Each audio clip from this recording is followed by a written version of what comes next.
بسم الله الرحمن الرحيم الحمد لله رب العالمين والصلاة والسلام على رسول الله وعلى آله وصحبه أجمعين.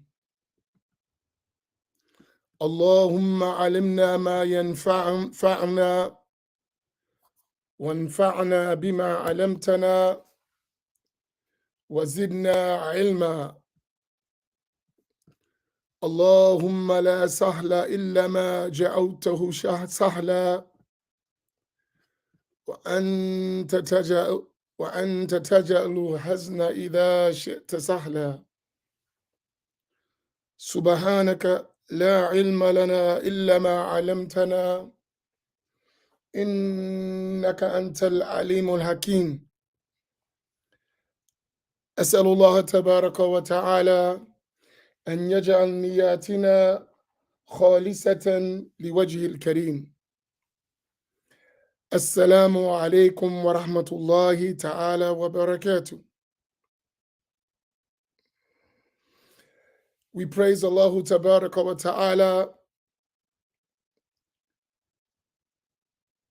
We thank Him and we ask Him to raise the rank, the honor, the status, the esteem of Sayyiduna Muhammad sallallahu alayhi wasallam, his family, his companions, and all those who follow them in excellence until the day of judgment,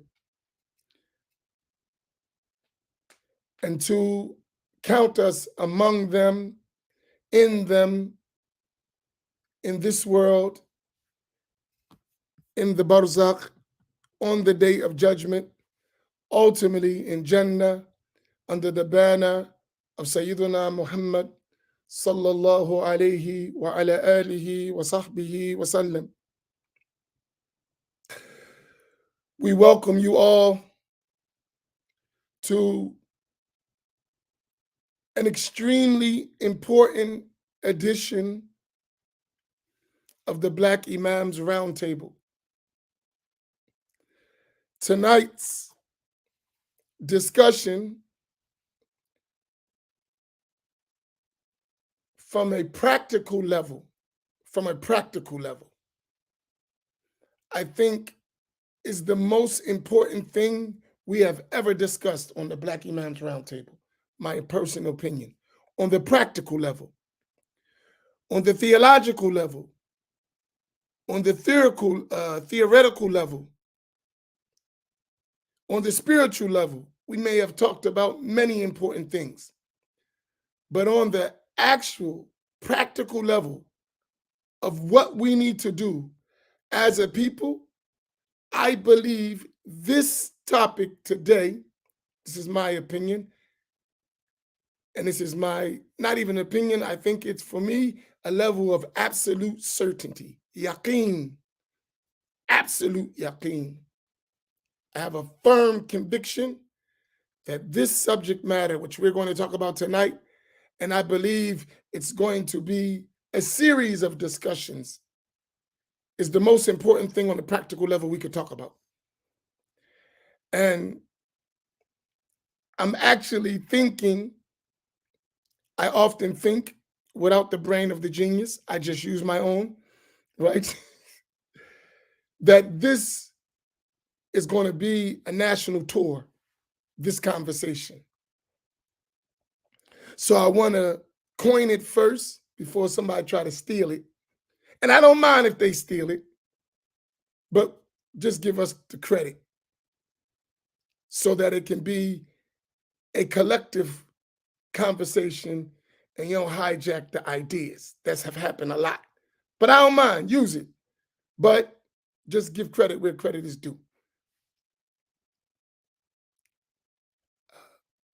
So when y'all see someone try to bite our style, jack our beats, please come through and say, hey. It was the Black Imams who came up with that. So tonight's discussion, as it is going across the screen, is critical Islamic thinking for freedom and independence.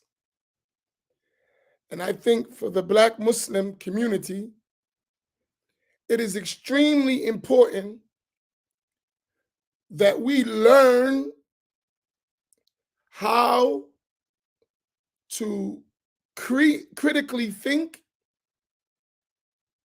in an Islamic manner. And the reason why I say that, and this is my opening, the reason why I say that is because of this. Among the reasons, what is this great young man who should be a future scholar doing at Mr. Charlie's? We should all put our heads down and be sad. He should never be at Mr. Charlie's.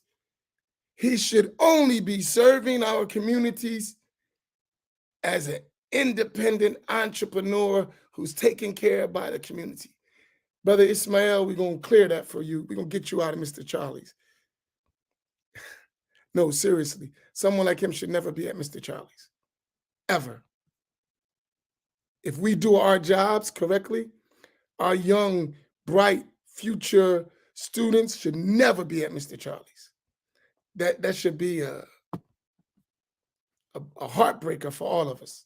As I even think about that, it's heartbreaking. We're going to change it, inshallah.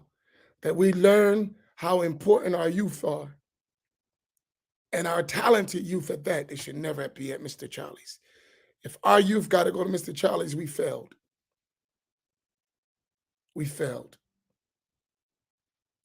It shouldn't even be a summer part-time job. You can't clean that up.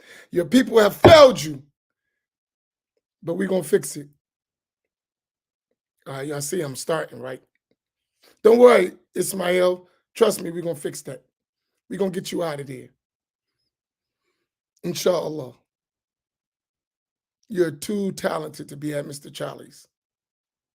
If we know what we have, you would never be there. All right, I'm going long and long on that, right?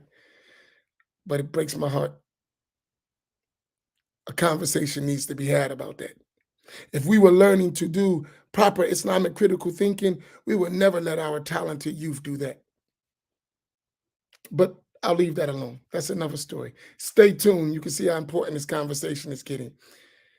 In other words, Nail, you dropped the ball. Get out.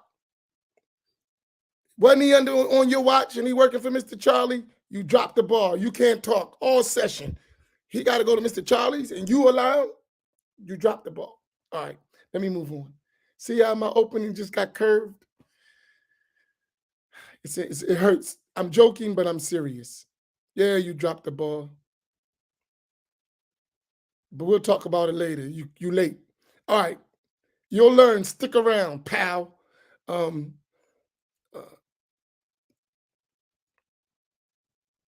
May Allah help us to realize the responsibility that we have as Black Muslims, as African-American Muslims. We can't keep dropping the ball and we can't keep losing. And part of it is we're not critically thinking our way to freedom and independence. So I'll start. That's my opening. And thank y'all for giving me even more things to talk about today. I'll pass. Wait a minute. I'm sorry. I'm Imam Amin. That's Al-Hassan, Imam Al-Hassan, and we're the Black Imams. Assalamu alaikum. Wa alaikum salam. It ain't your turn. Wa alaikum salam. Wa alaikum salam wa barakatuh. Good. So we have a special guest today for this topic. It is our honorary 3453 family historian, Akil Fahad, from the 313. And he's going to join us for this important discussion. And we will ensure that he does not hold back and he remains sincere to his jerkness.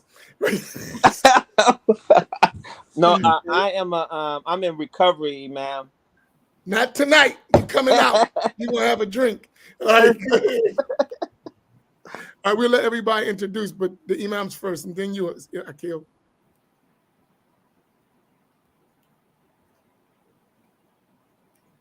Okay, you want to go, Imam Naeem?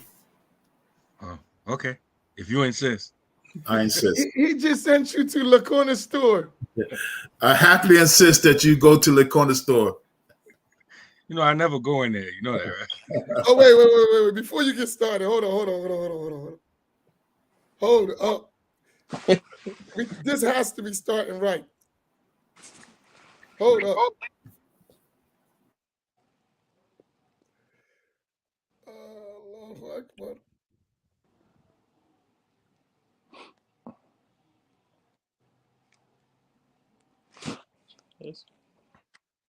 Oh, okay. Come on, Detroit, man. What's up with all the optics, man?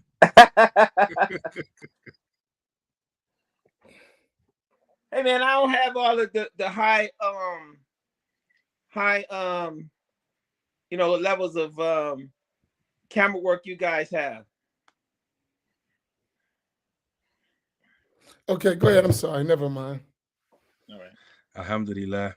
Alhamdulillahi Rabbil Alameen. Wa afdalu salatu wa atamu taslim ala Sayyidina Muhammadin wa ala alihi wa sahbihi ajma'in. ورضي الله تعالى عن السادة التابعين وعلماء العاملين وأئمة الأربعة المجتهدين ومقلديهم إلى يوم الدين. أما بعد, Imam, Amin looked like you want to say something. Oh, yeah, hold on.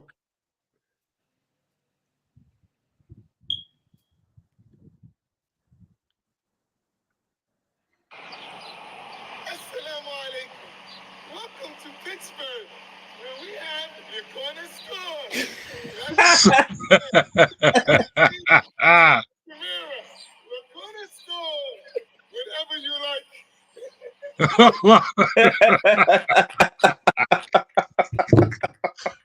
Oh man.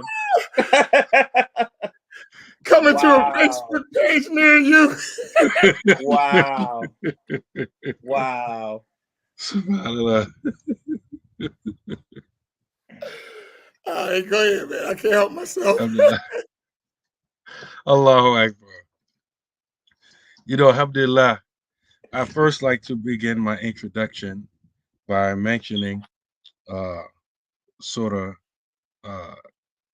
Yusuf, verse number 2, where Allah subhanahu wa ta'ala says, Inna anzalnahu Qur'anan Arabiyyan la'alakum ta'qilun, that indeed we have sent it down as an Arabic Quran so that you will use your intellect. Or sometimes they will translate it so that you will understand. You get the word akala. No, so that you will activate your intellect. And so critical thinking, Islam makes you critically think if you embody it. If a Muslim is in fact a practicing Muslim,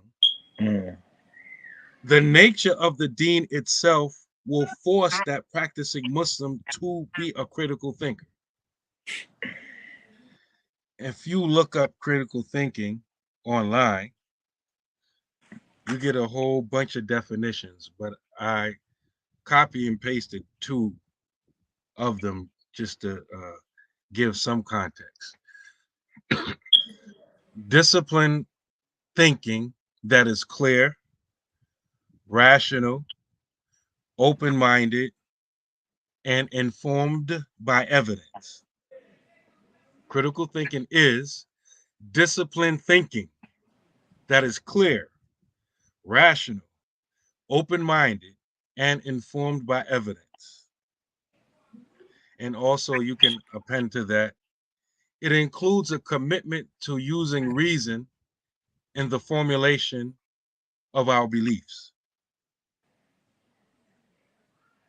It includes a commitment to using reason in the formulation of our beliefs.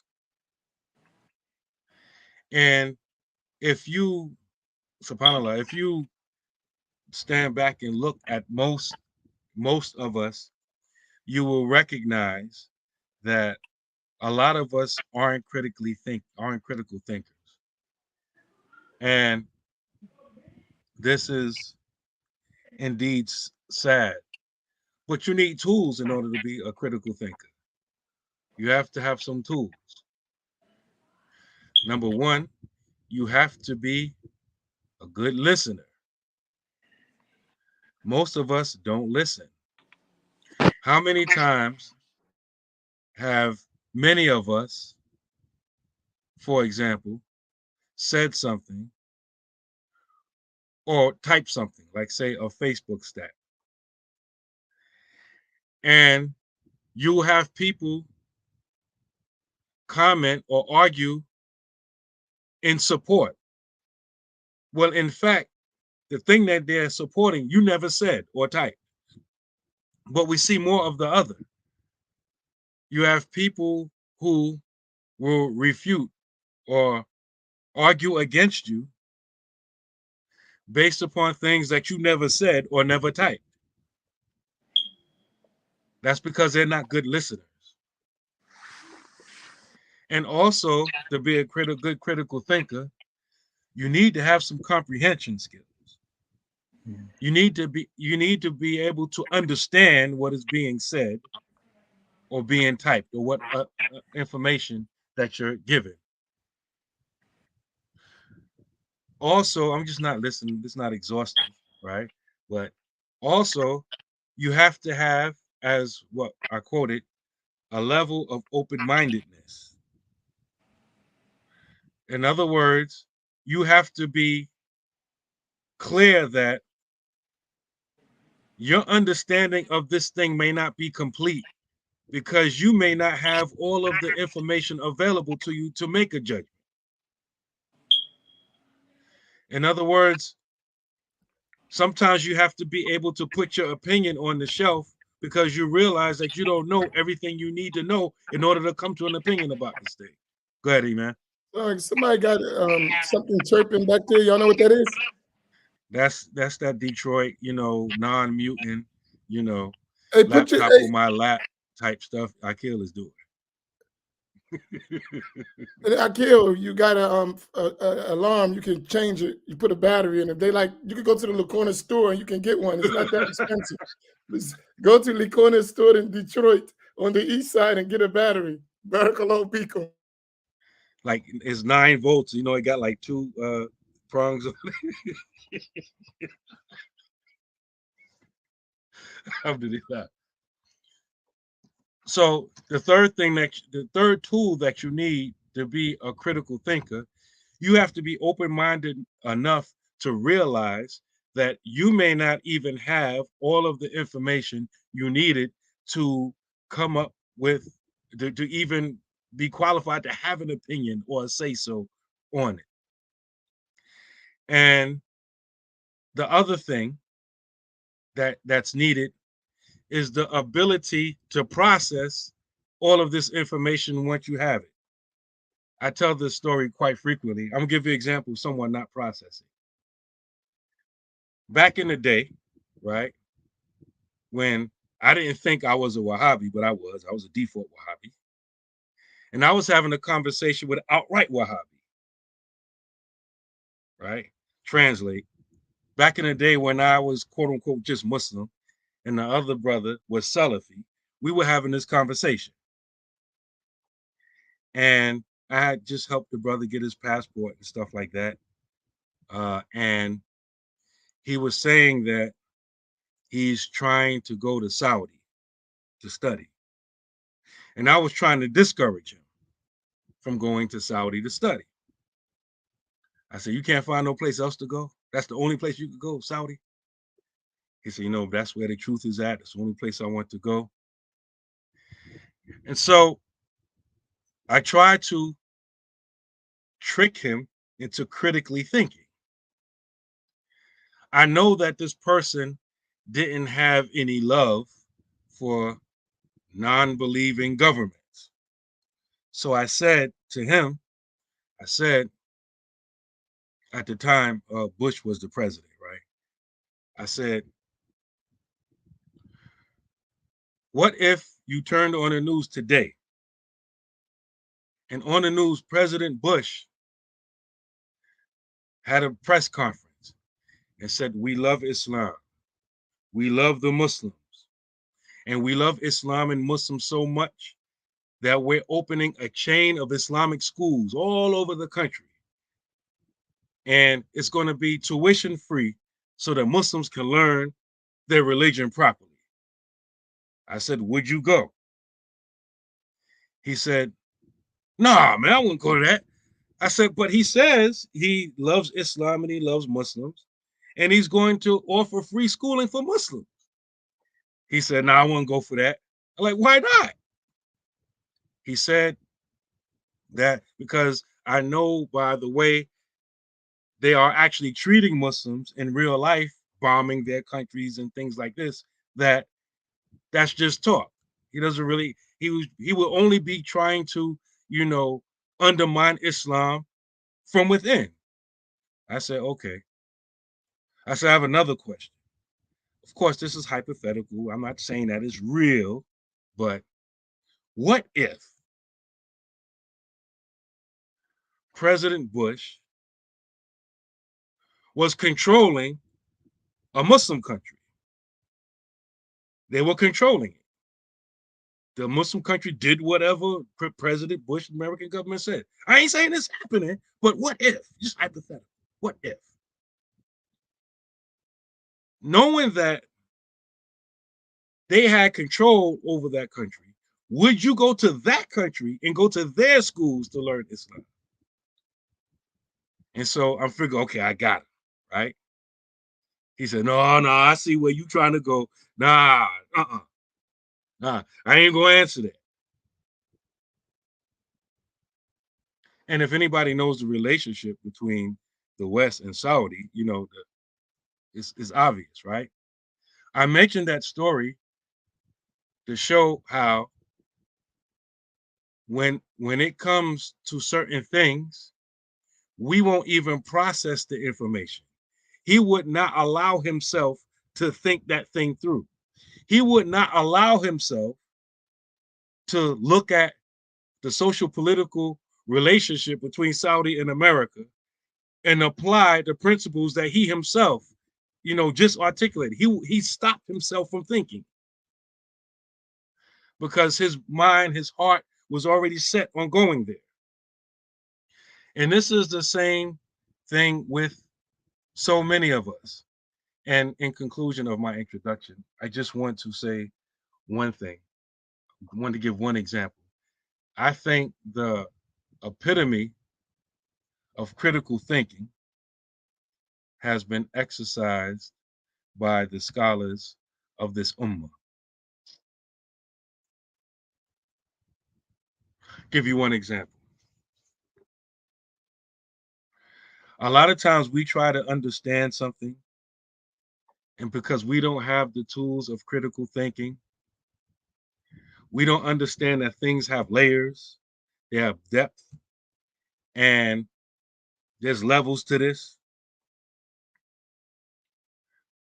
We often think that scholars come to conclusions or have opinions because of not having access to information. And 9 times out of 10, they had access to all the information that the other scholars who differ with them had when you look at most issues. I'll give you an example of what I'm talking about. Al-Manni, we got all types of people listening. The fluid from, the private part. In the Shafi'i school, is tahir. It's pure. In the Maliki school, is najas, impure. Somebody who doesn't understand what's going on or doesn't have the ability to critically think may think that one whole group of scholars had some information that the whole other group of scholars didn't have, not knowing that they're operating and extracting proofs from the same source. So you might say, why is that? In summary, the differences of opinion on that one issue all stem from a hadith of Aisha. She narrates that she used to wash the mani off of the Messenger of Allah sallallahu alaihi wasallam's clothes, and he used to pray in it. And you can see the wetness from where she used to wash at. In another narration of the same hadith, she would scrape off the mani and he would pray in it. Washing is what removes impurities. Scraping doesn't remove impurities. So one school is saying that the fact that she washed it is a proof that the thing is impure. The other school is saying the fact that she scraped it is a proof that it's pure and can be prayed in. Because if it was impure, he wouldn't be able to pray with remnants of it on his clothes. And connected to this is the uncritical thinking, for example, of people who say that you don't have to follow madhahib, schools of thought. And all of them who say this will mention quotes out of context saying that, oh, if my opinion goes against the sunnah, then follow that, out of context. And then we'll proceed to say, no, you only have to follow the Quran and the sunnah. And then you ask them, where you going to get the sunnah from?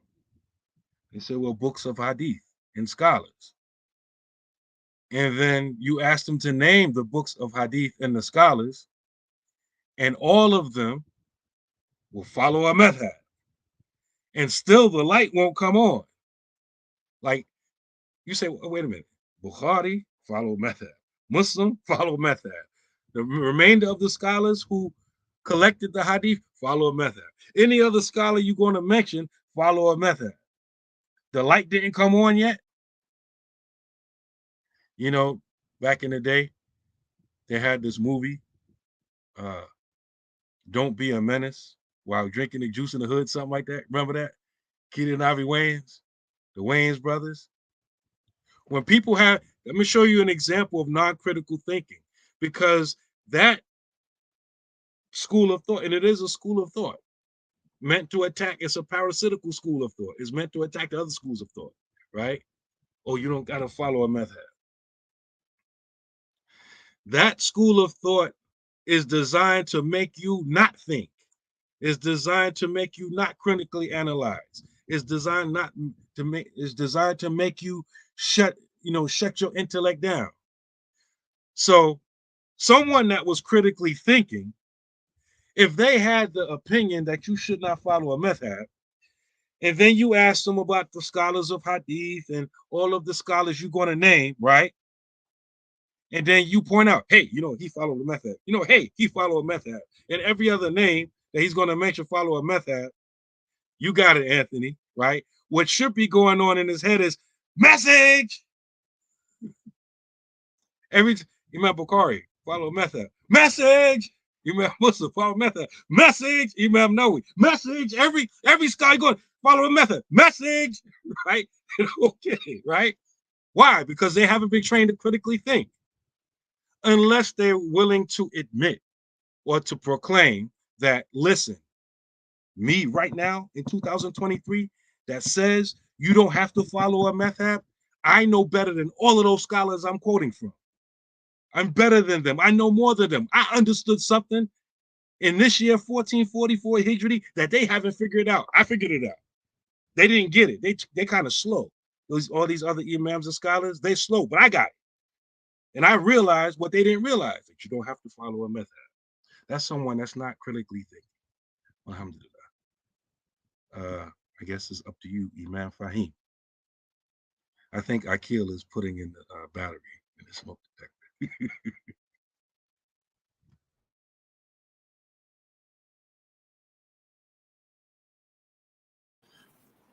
Assalamu alaikum warahmatullah. Bismillah wa salatu wa salamu ala rasulihi wa ala alihi wa sahbihi ajma'in. Wa man tabi'ahum bi ihsani ila yawmiddin wa ba'd.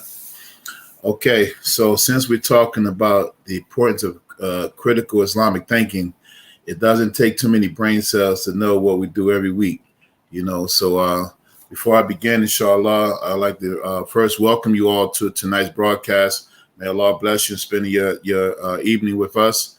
Please be sure to make your suggested donation, inshallah ta'ala. We make a humble request of $10 per person, and to help us to reach a weekly $500 goal. So if you haven't made that donation already, take this moment to do so. May Allah subhanahu wa ta'ala double and multiply your reward, and may he put it on your scale of good deeds to tip to the right, like T.I.'s hat. You know, if you all know T.I., you ever see how he wears his hat on the lean? So, you know, may your scale be tilted like that to the right with good deeds for making these donations and your support.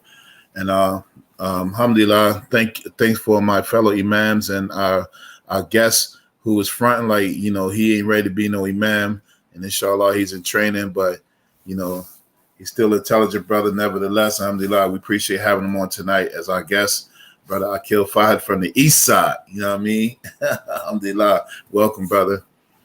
Okay, mashallah. So tonight's topic, as Imam Amin mentioned, is a very important topic and something that we probably will have a series of talks on. So when we talk about critical thinking, Islamic thinking, and the goal is to have freedom and independence. And when you think about critical thinking in Islam, you know that critical thinking actually precedes the revelation. It actually precedes the revelation.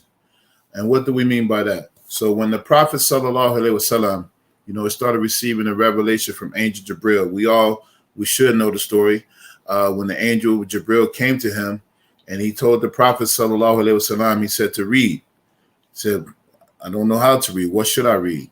That right there is a cognitive process, you know, to think logically, how can I read something and I don't know how to read? And then he pressed him again to Iqra. And then he said, what shall I read? And then we got the first revelation. Iqra bismi rabbika alladhi khalaq. So read in the name of your Lord. And you know, that's an interesting thing that Allah subhanahu wa ta'ala, when we talk about critical thinking and cognitive processes, that Allah subhanahu wa ta'ala started with Iqra. He didn't start with Isma. He didn't tell the Prophet sallallahu alaihi wasallam to say, he didn't say just listen and accept it and just convey it. He said Iqra. You know, and they've done studies. There's been always arguments about the association between reading and critical thinking. And some of the things that they have said is that reading is thinking and reading is reasoning. Reading is thinking and reading is reasoning. So when a person is commanded to read something, then there's you know, a cognitive process that has to take place when you're reading, like you put word by word, you're reading word by word, then you have sentence structure, then you have paragraphs, and then you have to put a meaning to it. All these words are put together, and all of that, you know, does something for your brain cells, and that promotes critical thinking. So this has been a study, you know, in the Western world for a long time, but it came right for us right at the very first revelation. So critical thinking is very important.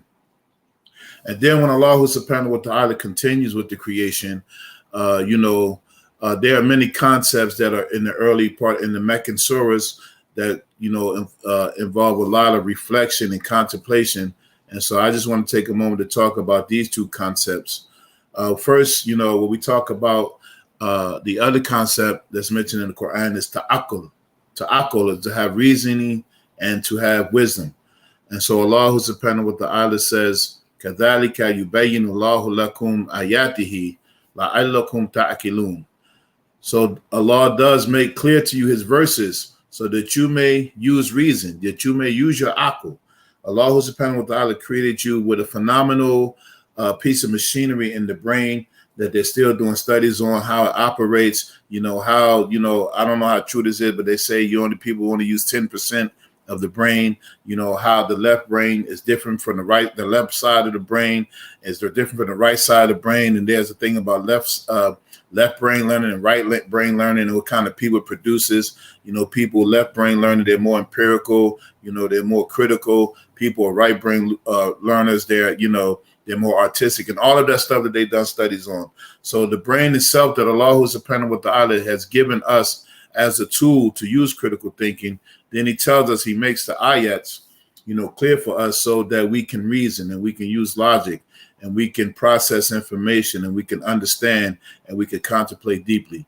So that's one of the first concepts is ta'akul, like to use your intelligence to be wise, to think about things. And the other concept is that Allah subhanahu wa ta'ala talks about contemplation or tafakkur, to contemplate. And there's an ayah in the Quran where he tells the Prophet sallallahu alaihi wasallam, "Faqasus al-qasasa la'allahum yatafakkarun." Relate to them the stories of the past, so perhaps they will contemplate on those stories. So all of those great stories of the Anbiya that came before, we are encouraged to think about them, put two and two together. How in the stories of the Qasasul Anbiya, the stories of the prophets in the Quran, all of the details are not mentioned in some instances, and you are forced to put two and two together and read between the lines. For instance, as Imam Naim mentioned, Surah Yusuf. You read the story about when Aziz, the wife of Al-Aziz, and she tried to seduce Prophet Yusuf alayhi salam. And so when you read the story, she claimed that she was innocent, and then they had to think about, okay, if the shirt is torn from the front or the back, if it's from the front, he's guilty. It's from the back that she's guilty. So as you're reading this, you have to think about, okay, how is this going? How are we gonna know who's guilty? And then if you didn't really figure it out, and then Allah subhanahu wa ta'ala tells her to seek forgiveness for her sin. So then it becomes clear, that she was the guilty party. So all of these things you have to process as you read the story, and many stories in the Quran about, tafakkur, contemplation, not just reading the stuff. And sometimes when we talk about these other kind of movements, they will all, they will almost have you thinking like you just read the Quran and that's it. And then, you don't reflect on it. You don't contemplate on it, I remember I was a default Wahhabi or / Muslim, and even now when I encounter some of these people, right, you'd be like, Assalamu alaikum, akhi, how are you? What's up, man? Allah and his messenger, come on, bro, intelligence, reasoning, that's a given. We Muslim, we giving each other salams. That's our life. That's our be all and end all. What's up with you? You know what I mean? So they always get this concept, that they only can recite Quran, they only can recite hadith. You just can't have an intelligent conversation. Like you just can't use regular words. When Allah subhanahu wa ta'ala gives us intellect to understand the revelation, so there's a harmony between the akal and the nakal, and not the akal over the nakal. How people try to accuse us as Ahl Sunnah that we prefer the intellect over the text, and that nonsense. But the Quran is about deep contemplation and reflection on the stories that you read and having a vision about some of the things that Allah subhanahu wa ta'ala describes. And then in the early revelation, when the Prophet ﷺ was going to the Arabs, he was giving them stories about things that they can relate to. Do you see the camel? Do you see the sun? Do you see how these things go? The things that they can look and think, okay, yeah, this is a remarkable creation. Who's responsible for it? Who created the sun and the moon and the heavens and the earth and the stars? And then a logical conclusion, when you're using critical thinking, Allah created it.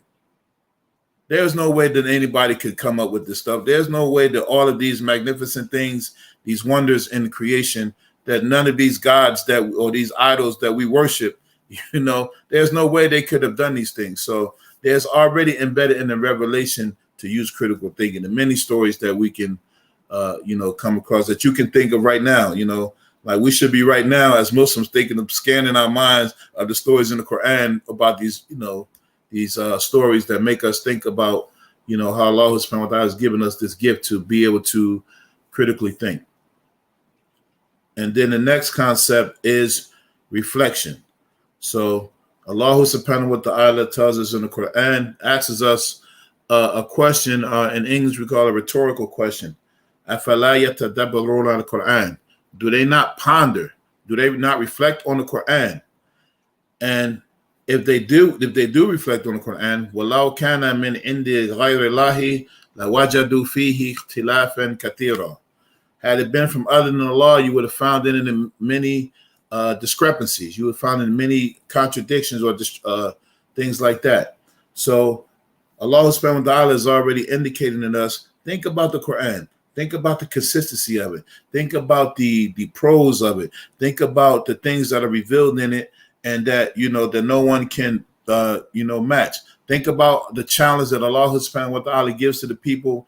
You know, produce 10 verses, produce one verse, produce one letter, you know, that this challenge still stands to the day. And all of the people who are so-called intelligent in science, they still can't do it, you know. So we already have embedded in the revelation the opportunity to think critically, to think deeply, to reflect, to contemplate. And then it brings us closer to Allah subhanahu wa ta'ala, which is the purpose of it. And then when we are connected to Allah subhanahu wa ta'ala by thinking about our situation, how Allah subhanahu wa ta'ala favored us, then it gives us independence because we don't have to rely on anybody, because we know with critical thinking, you observe it. You know, you observe things, you pay attention to details, you know, you start analyzing things, and then you start, you know, dissecting things. So, you know, this is a very important topic, then, inshallah, that as we unravel it, you know, that it will help us all to become a little more independent, because someone or there are movements and agendas that have been in place to make us think that we can't think for ourselves using the revelation and, you know, be independent. And, you know, that it's, of course, it's about submitting that watana, that we hear and obey. But in that hearing and obeying, it's for us to be able to fly, for us to be able to spread out, for us to be able to take the baton and move with this revelation, which is the Quran and the Sunnah of the Prophet sallallahu alaihi wasallam, and how the early companions understood this. You know, taking that as a base, and then we are supposed to be able to encounter any kind of thing that comes down our path and be able to think logically, to think deeply, and be intelligent in our decisions. And you know, all the work that we do, inshallah ta'ala. So Imam Amin has, you know, he got some bombs for us, inshallah. Bombs meaning jewels. Maybe we shouldn't say bombs, you know, because we being tracked. We have some jewels. We have a lot of gifts, inshallah. So that's my intro. And you know, hopefully we hope that you know, in this work that we're doing with the Black Imams Roundtable and many of the programs that we're doing, is to help people feel like they have some confidence that they can be able to stand on their own, you know. And it's not about just following us or, you know, attending our programs. It's for you to one day, you know, have this awakening, and then you be like, okay, I have the confidence, I have the tools, I have the know-how, and I'm ready to go, and I'm ready to be a beacon of light for Allah subhanahu wa ta'ala, because I'm confident in my articulation, in my knowledge, and in my practice. You know, and so that helps us to, you know, be able to spread this deen properly. And we ask Allah subhanahu wa ta'ala for tawfiq. I mean, so that's my intro. So I'll leave a little time for our brother Akil, inshallah ta'ala. Before our brother Akil goes, I want to set a little platform for him, right? To give him kind of a guide, because, you know, he always comes around us. He don't know what we can really throw at him. So I want to, you know, and we always throwing stuff. And you're right, we're going to throw some stuff you ain't expect. But in general, one of the main reasons why we want our brother Akil, because our brother Akil loves history, especially the history of African-American Muslims in this country and the different stages that we went through in groups. And with that information, should not just be narration. Rather, it should be narration and thorough, critical examination for future development. But I think a lot of times we narrate history, but we don't reflect, ponder, and critically think of the result that history is having on us in the present and how we should learn from history for the future. So, particularly when we're talking about freedom and independence through critical thinking as African American Muslims, history is extremely important, especially our history and all the elements that come in it. So I would like our brother, you got to take yourself off mute, to really talk about that in his own way, from his standpoint. And then we can open up to a broader conversation. So I'll leave it to our brother from the east side. Assalamu alaikum. 3435 family. Could you please add another 3 there? At 3. It was 3, 3, 4, 4, 5, 5, 3. Thank you. Come on, Akil. This is an intelligent discussion among black men, man. Come on, man.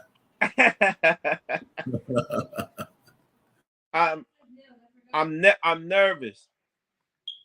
No, he's like, I know this guy got the hot seat warmed up. You're right. No, but so to address the topic, right, in terms of critical thinking, right, and specifically how it relates to our independence and freedom, to want to think critically, right, you have to have, like Imam Naeem said earlier, you have to have the tools. Critical thinking is a process. It's something that's taught. And many of us, right, we don't learn logic, right? We think that, oh, something is good sense, but we don't learn actually how to employ logic. So the whole notion of a syllogism and having premises and the premises being valid and applicable, right? We just get a bunch of information thrown at us, and information in and of itself isn't not necessarily knowledge. It's just a bunch of facts and figures. But if you don't know how to apply it, right, you're going to misapply it, and then you're not going to get the desired result, right? So you got to have the tool set to be able to process information so that you can transform it into actionable knowledge. And what, Imam and I were talking about earlier this morning was, okay, our history has given us a lot of information, right?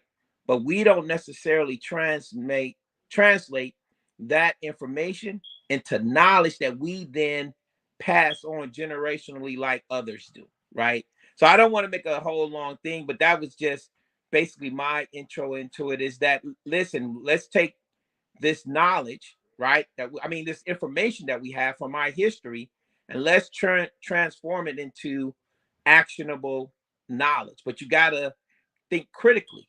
And sometimes some of us, we really don't want to think critically, because that may result in us having to make changes that we don't really want to make, right? If you don't want to delve too far deep into what's halal and haram if you don't really want to give up some stuff.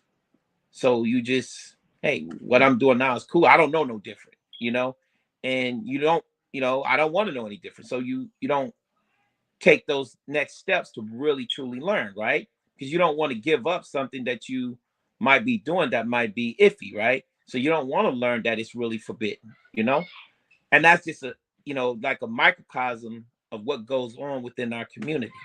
So that was it. No long drawn out thing. Not so fast. From your experience, how do you, when you examine from your historical studies of the African American history in Islam and movements and leadership and where we at now, how have you used critical thinking skills to decide the next step we should take? And I want to give you an example. So you see all the movements from the 30s through 40s, 50s, 60s, 70s, 80s, 90s, early 2000s, and to where we at. You've seen a lot of transitional stages within our community, our movement, our development knowledge, our understanding, different agencies intervening within that historical context that we've been going through, and the movements towards freedom, independence as Muslims, as African American Muslims. What critical thinking skills did you apply to come to some of the conclusions that you have now that where we need to go? So first off, you look at the information, like that broad scope of information that you were just speaking on, right? What has already transpired, right? Foreign elements, right? Governmental interventions into our communities, right? Look what things have already transpired, and how can we as a community inoculate ourselves against these types of things. So let's take, for example, foreign involvement, right? We have to create a process by which we begin to create our own scholarship from amongst ourselves. That will give us the self-confidence, right, to be entrusting in our leaders, because we have the scholars who have the knowledge that's from amongst us. And now we can have leaders who we truly respect and endorse, right? Because we've had leaders and we respect them, but reality is that many of our leaders are not really respected for their knowledge. More so, they're respected for their charisma, right? Or their strength, you know. We have to change that a little bit. Also, as it relates to governmental involvement, most of the time that the government entities are able to intervene into our community is when they're able to waive some perceived type of profit to the people. Like, hey, I have this. If you listen to me, I'll give it to you, right? If you see many of these instances, this type of things has occurred amongst us. So we're looking for the hookup, right? We thinking somebody going to come along and just give us something, and that it can cut down on some of the work we have to do. Instead of, like we have a phrase, get it out the mud yourself, the Nation of Islam, they said, what, do for self, right? These types of thinking, you have to be willing to go all out for you, for yourself, for your people, not necessarily wait on someone to come and hand you something, right? So when we have that type of mentality, it allows us to set ourselves up for the banana in the tailpipe type things, right? So we have to start critically looking at these things, the things that truly make you independent and self-sufficient is that which is, one, that gives you economic independence, right? And two, that gives you a knowledge-based independence.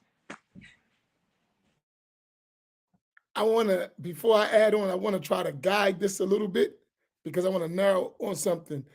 Imam Naeem, based on what Akil mentioned about our history and the necessity of thinking about what has occurred to see what we need to do as a community, what would be your input, how we can critically think to learn from the past, to make the necessary adjustments in the present, and then take off for the future?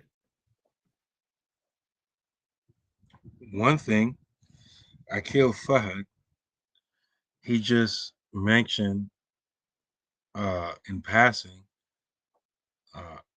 outside influences. immigrant influences. I think that as a people, Black folks who are Muslim, I don't think we have properly processed, analyzed, and assessed the negative impact that they have had upon us. Going back to the 1920s and 30s, you have the impact of the Qadianis, also known as the Ahmadiyya. Many of the jazz musicians and a lot of the early Muslims who've been Muslims from that period got their start, and some of them are still caught up in that movement. That movement is a proto-Islamic movement. Uh, and just for if you're not familiar, uh, one of their most damning characteristics or beliefs is their belief that there's a prophet after Prophet Muhammad sallallahu alaihi wasallam. They dress it up and make it look like they're saying something else, but they believe that. Both branches believe that. One believes it through the front door, and the other one believes it through the back door. So they've affected a lot of us. And even we've been tricked into supporting them. Like, for example, in Philadelphia, the biggest, most well-known so-called Islamic store is Islamic Place. It's a Qadiani bookstore, right? They get a lot of, Muslim business. So that's one example of foreign impact on us. And then after that, you see a big influence from Ikhwanul Muslimin and Jamaat Islamiyah. One basically an Egyptian and an Indian branch of the same type of thinking, this progressive type of thinking. We can, we don't have to meet the levels of scholarship, and the common person who is intelligent can extract what he needs directly from the primary sources. These type of thinking, infected and affected us, right? Even as late as to when I became Muslim in 1991, how most of the books on the bookshelves in English that have been translated in English came from one of those two sources. So a lot of us, like myself, didn't forget following a meth app, didn't know what a meth app was, because all of our information was coming from that source, and then simultaneously we were being seeded with Wahhabi thought. Not outright Wahhabi thought, seeded, right? Translations of Muhammad ibn Abdul Wahhab's book, not using the name that we all know him by, like the Mubadi package and stuff like the book Mubadi Islam book that he had, right? What was the name he went by? Sheikhul Islam. What was his name? I keep forgetting every time I mention it. Suleiman ibn Muhammad Wahhab. No, it didn't even have Wahhab in there. Suleiman. Tamimi. Tamimi, yeah. Tamimi, yeah. So, if you don't know sometimes how when Arabs, give their name, sometimes they may skip their father and go to their grandfather, whatever, and you may be looking for Muhammad ibn Abdul Wahhab, but you don't see it. So you think, oh, this is somebody else. And the proof of that is that even our beloved Imam Asim Abdul Rashid, rahimahullah, when he was on this platform, he said, no, wasn't learning from Wahhabi books. We was reading, and he mentioned that book, and he mentioned the name. And we had to tell him, Imam, Sheikh, that's Muhammad ibn Abdul Wahhab, right? So that's why I said seated, because it wasn't outright open, in the open. So him, myself, the same, we were tricked. We didn't know. Many of us were tricked. And then in the 90s, they came out in the open with it. And then they came out with a new label, Salafi, right? And again, another foreign influence affecting us. Even in the proto-Islamic movements, I keep getting his last name. think his name was Naeem Halim or Halim Naeem or something like that. He was an Indian, a Bangladeshi cat who was aligned with the Nation of Islam and used to write articles in Muhammad Speaks and in other other publications. Look at their impact on us.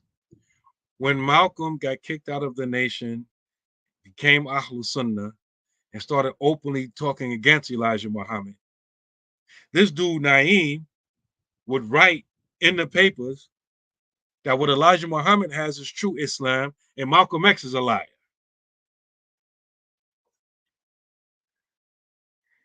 And so, I can keep giving more and more examples to answer Imam Amin's questions. But 9 times out of 10, whenever Black people who identify with Islam, whether they're real Muslims or not, the bottom line is they want to be Muslim, right? They're trying to get at Islam, right? But you put in that immigrant factor, we always get thrown for a loop. We get, as they used to say, take it to the cleaners, and we never reach our objective.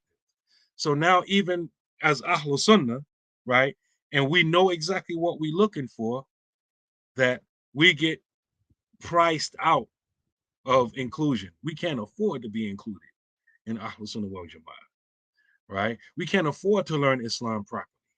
Our pockets ain't that deep. And so, well, now is by exclusion. And before, in many different ways, and I can keep giving more and more examples, but when it comes to Black folks that are Muslim in America, us having a prolonged interaction with immigrants, we always end up, at the bottom of the totem pole, getting the losing end of the stick, whatever is not good. And so to summarize everything I just said, I just gave a bunch of examples just to say that, taken from what Akil alluded to, I would say going forward that as we try to grow as a people in Islam, that we have to be very selective about how, when, and if we engage with non-Black Muslims. And I know a lot of people don't like, there's no racism in Islam. All right, whatever. I'm leaving anybody that after hearing all of the evidence and stuff that I didn't even, I can keep going on. It'll take the whole program, right? If after hearing all of that, the only retort you have is there's no racism in Islam, you're not listening, you're not processing information, you're not comprehending, so you're not critically thinking. So I'm not talking to you. Imam Faheem, you yourself have been through different stages in your development learning in Islam. How have you used critical thinking skills to arrive at where you're at? And what advice can you give us from your own personal experience, how critical thinking will help you come out of misunderstandings about the deen and further your Islamic education?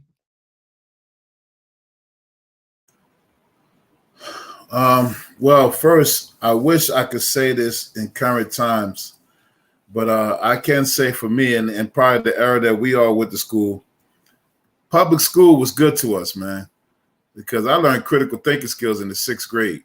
We had the scientific process, hypothesis, and you form an analysis, you do a study, an experiment, and you form a conclusion. So we learn how to critically think in public school.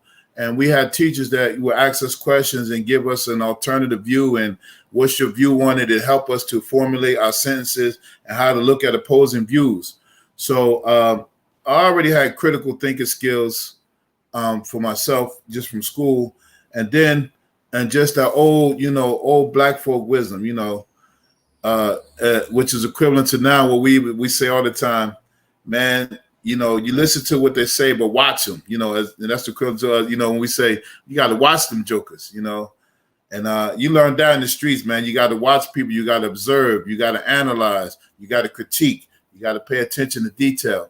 So for me, I already had that critical thinking, mindset or skill set before I became Muslim, and then just always listening. I mean, my father and my mother just always told me to listen what people say. And, I remember early on that people that know me from back in the day, they didn't know how to take me because I was always quiet. And yeah, he don't really say too much. And like, he's always looking, you know what I mean? And I don't know where I got that from, but whenever I engage people, I would study them and listen to what they're saying and their body movements. And, and then when I became Muslim, there wasn't like any compulsion in learning Islam, like as compared to when I went to church and, you had to go to church. You just had to listen to what the preacher said and nobody asked you what you thought. And if you asked about those white images in Sunday school, it was like, you were committing blasphemy and disbelief and all that kind of stuff. And no one took the time. So becoming Muslim kind of enhanced it, and always reading all the time. I was always open to different ideas. So I was always contemplating. And but then, being coming across that movement, the Wahhabi movement, I had a little brief stint with the Nation of Islam. I never fully committed, but I mean, they sounded good, but then as I look closer, I start seeing other things that coming from the street, like, oh man, this is a hustle. You know what I mean? They trying to get some bread, and then, I had I wouldn't say the answer, but I used to read those books. So I never like committed to anything, but I read quite a few of those books. And at that time, it didn't, I didn't know that there was an alternative to that. You know what I'm saying? But I still was like, I was always, not ready to commit to something. I was always apprehensive, like, well, what are the pros and the cons of it before I gave myself? And the only thing where I didn't use critical thinking was the streets. Just gave myself to it, and I knew it wasn't going to be good. You know what I mean? Just didn't care. But then, going through these movements, just starting observing things, and bringing back those critical thinking skills that I learned in school. Like, is this thing true? What makes it true? What's the opposing argument? Who's saying it? About a person being credible, about a person being reliable. What kind of experiments do they have to present about what they're saying? All of these things, what do they have to substantiate their claim? What is the counterclaim? All that. I mean, I learned all that stuff in 6th grade, man, and so it was just, listening, exploring, observing. And then when you learned an alternative, then some of the stuff just makes sense. And so in my journey, being deprived, we often talked about, being deprived access of true Islamic teachings. And for me, I was deprived of it a long time, for a while.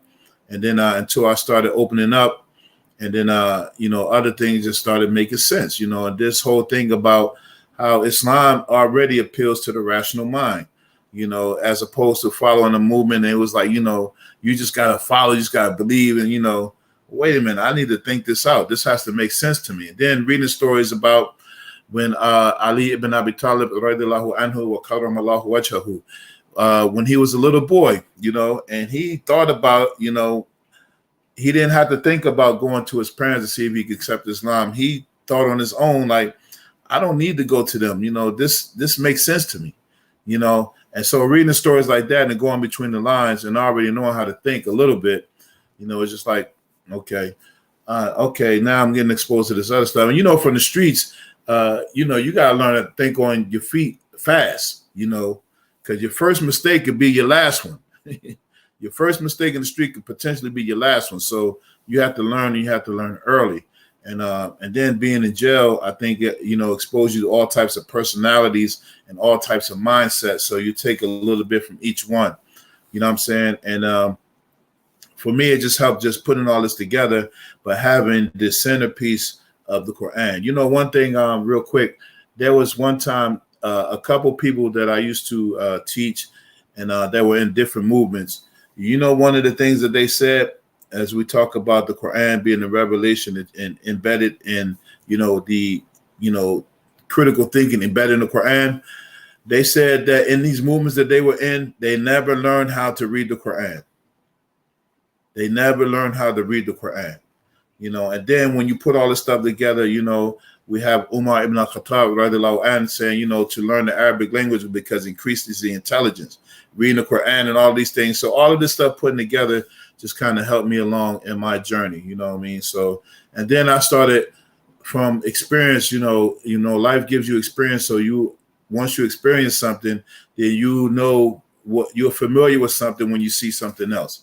And then that's not. And so all of those being scuffed up in life early, okay, I know that's not good. And then when I see it mirrored in something else, I know how to identify it.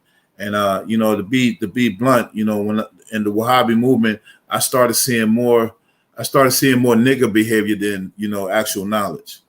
And that's what really was, my critical thinking and observance. And okay, I've seen this before. This ain't what I said. I know this is not Islam because I read about the Prophet sallallahu alaihi wasallam. It don't take too much cognitive process to know that what he sallallahu alaihi wasallam did and what they are doing is like night and day. You know what I mean?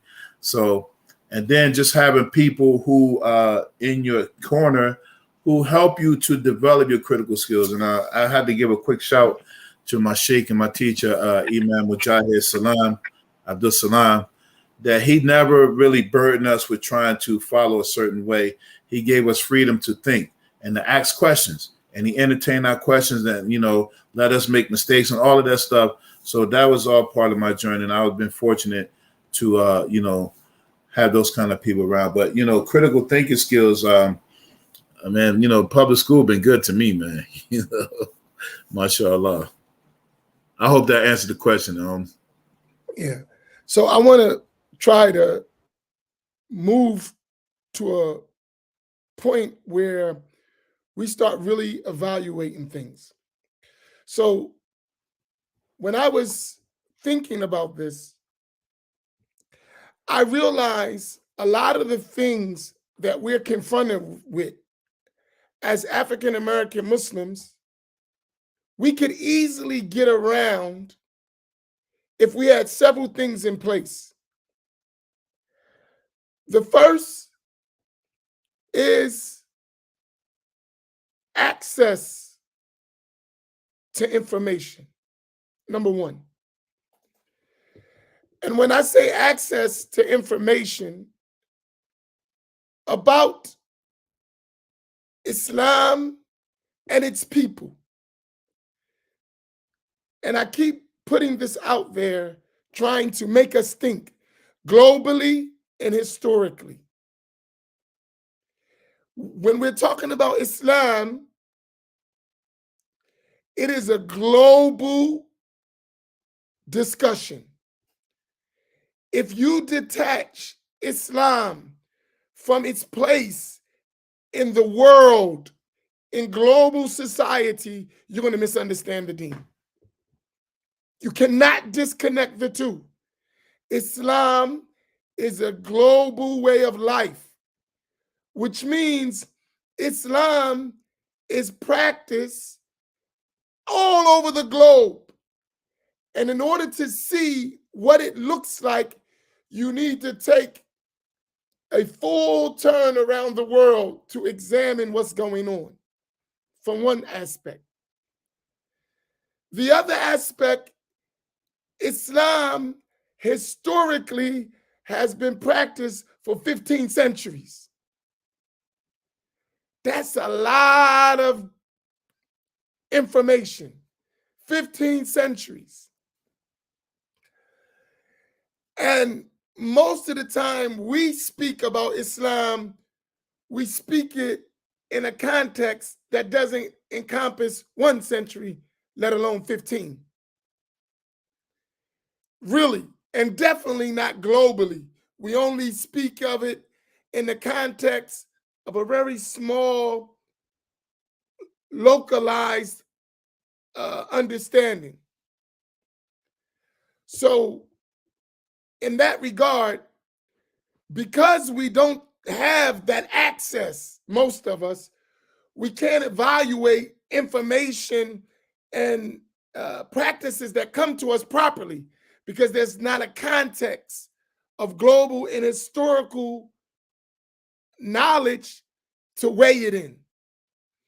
So for instance, one of the reasons why we talk about the Wahhabi movement so much is because its devastating effects on our critical thinking skills, and it against the background of global and historical Islamic data.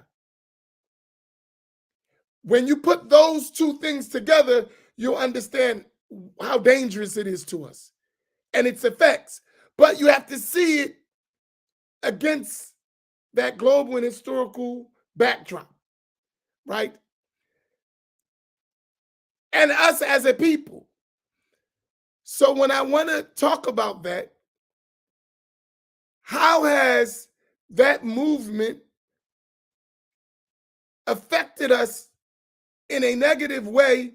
And I want you to answer that from a global and historical context. So I'm going to leave it to Imam, Brother Akil first, and then I want the Imam to chime in on it and add to the points that he make. Okay, so the impact that it has, right, is it's pervasive, right? It has been a pervasive effect because our understanding of Islam, or even how to process Islam, comes through their prism, right? For the general average Muslim, African American in America, their first initial prism, generally and broadly speaking, is going to come through the lens of Wahhabism, right? And when you look at it from a global perspective, they've moved all around the world, but some localized nations, they've already had their own flavors of Islam for centuries. So they had a little process in which to like fight back a little bit. But for us, we didn't have that. So whatever their ideology was, it impacted us to a greater degree. You know what I'm saying? So for example, just even going back to 1979, right? That was a very pivotal year amongst the Muslims, because that was when the Shia had the revolution in Iran, right? Which gave them back control over that land for, give me 1 second. Mahdi, you can't come here right now.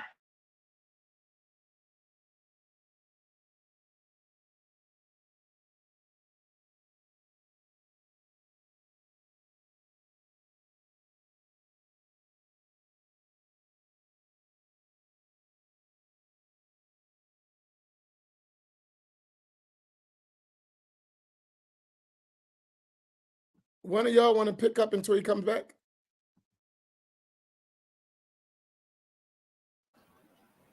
Yeah, so you were talking about the effects of Wahhabism on critical thinking. Yeah, I just, I remember in my journey that it was all about really just, reading the text, and, they never really encouraged. They used to ask questions, but if you ask like critical questions where they had to explain things, that was always discouraged. I remember being in some of those, they used to have these lectures and stuff like that when I was with the Wahhabis, and they would screen the questions. If it was a question that was really, controversial or anything, they would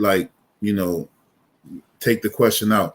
Yeah, I was just filling in until you came back, Akil. So yeah, I was dealing with granddaddy duties. Yeah, as you should. Alhamdulillah. So what I was saying though was that their pervasiveness, the Wahhabis, their pervasiveness across the country, across the globe, right? And then how it impacted specifically in 1979 was that when the Iranian Revolution was occurring in Iran, they were like really trying to push a whole new type of Shiaism globally, right? America wanted to fight against that.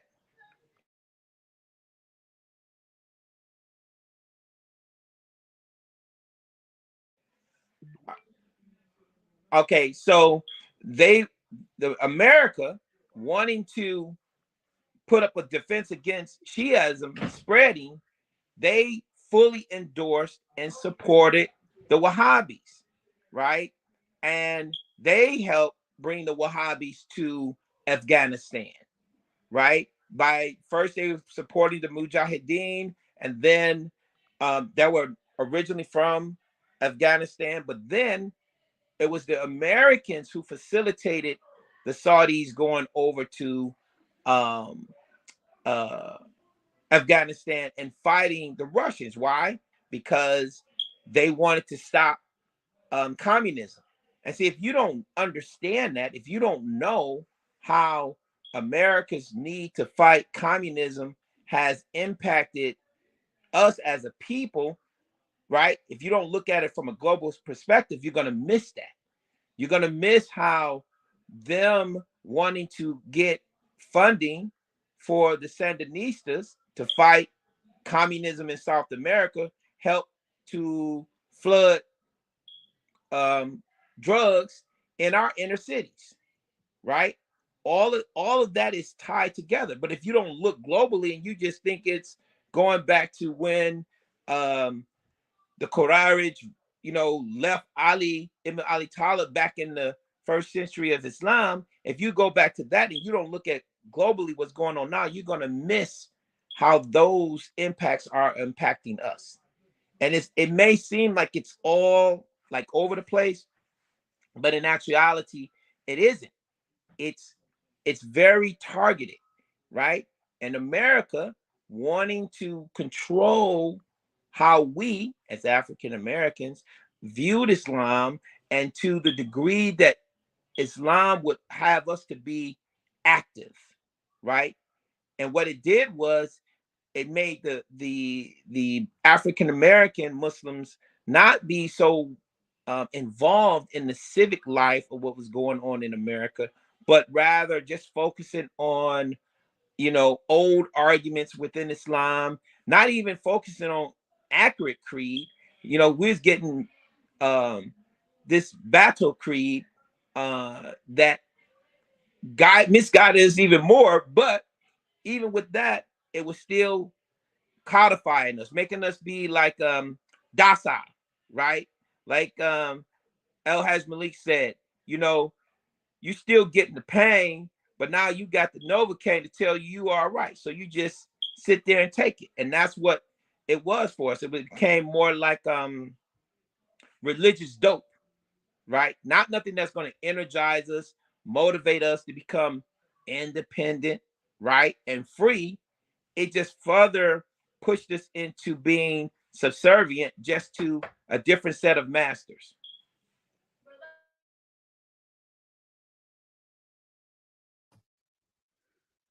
Imam Naeem, go ahead.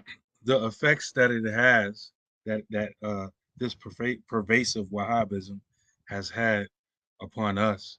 I've jotted down a few things while Akil was speaking.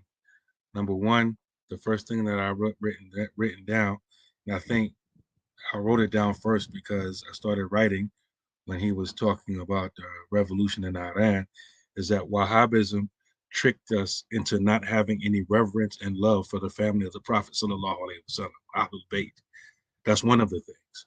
And if you read any of the books with regards to the hukuk, or the rights of the Prophet sallallahu alaihi wasallam, his right on us is that we have love and reverence for his family. But because of Wahhabism, we don't even want to talk about it out of fear of being labeled a Shiite, right?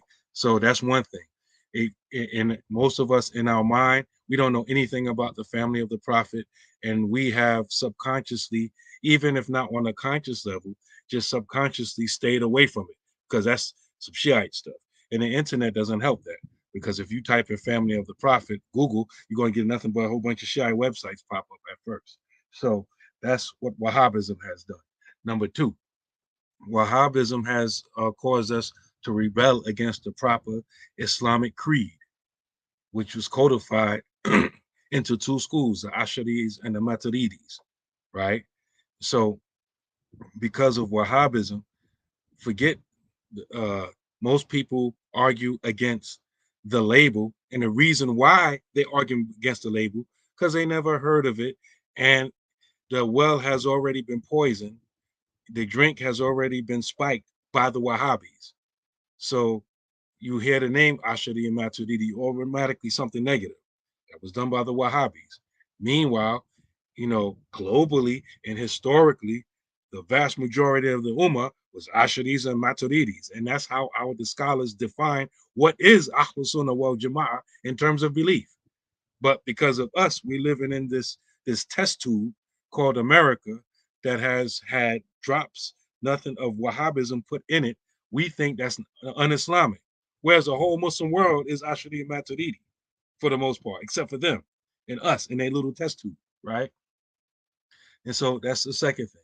The third thing is that we actually flush down the toilet the proper manual of practicing Islam, meaning fiqh, the outward practice of Islam.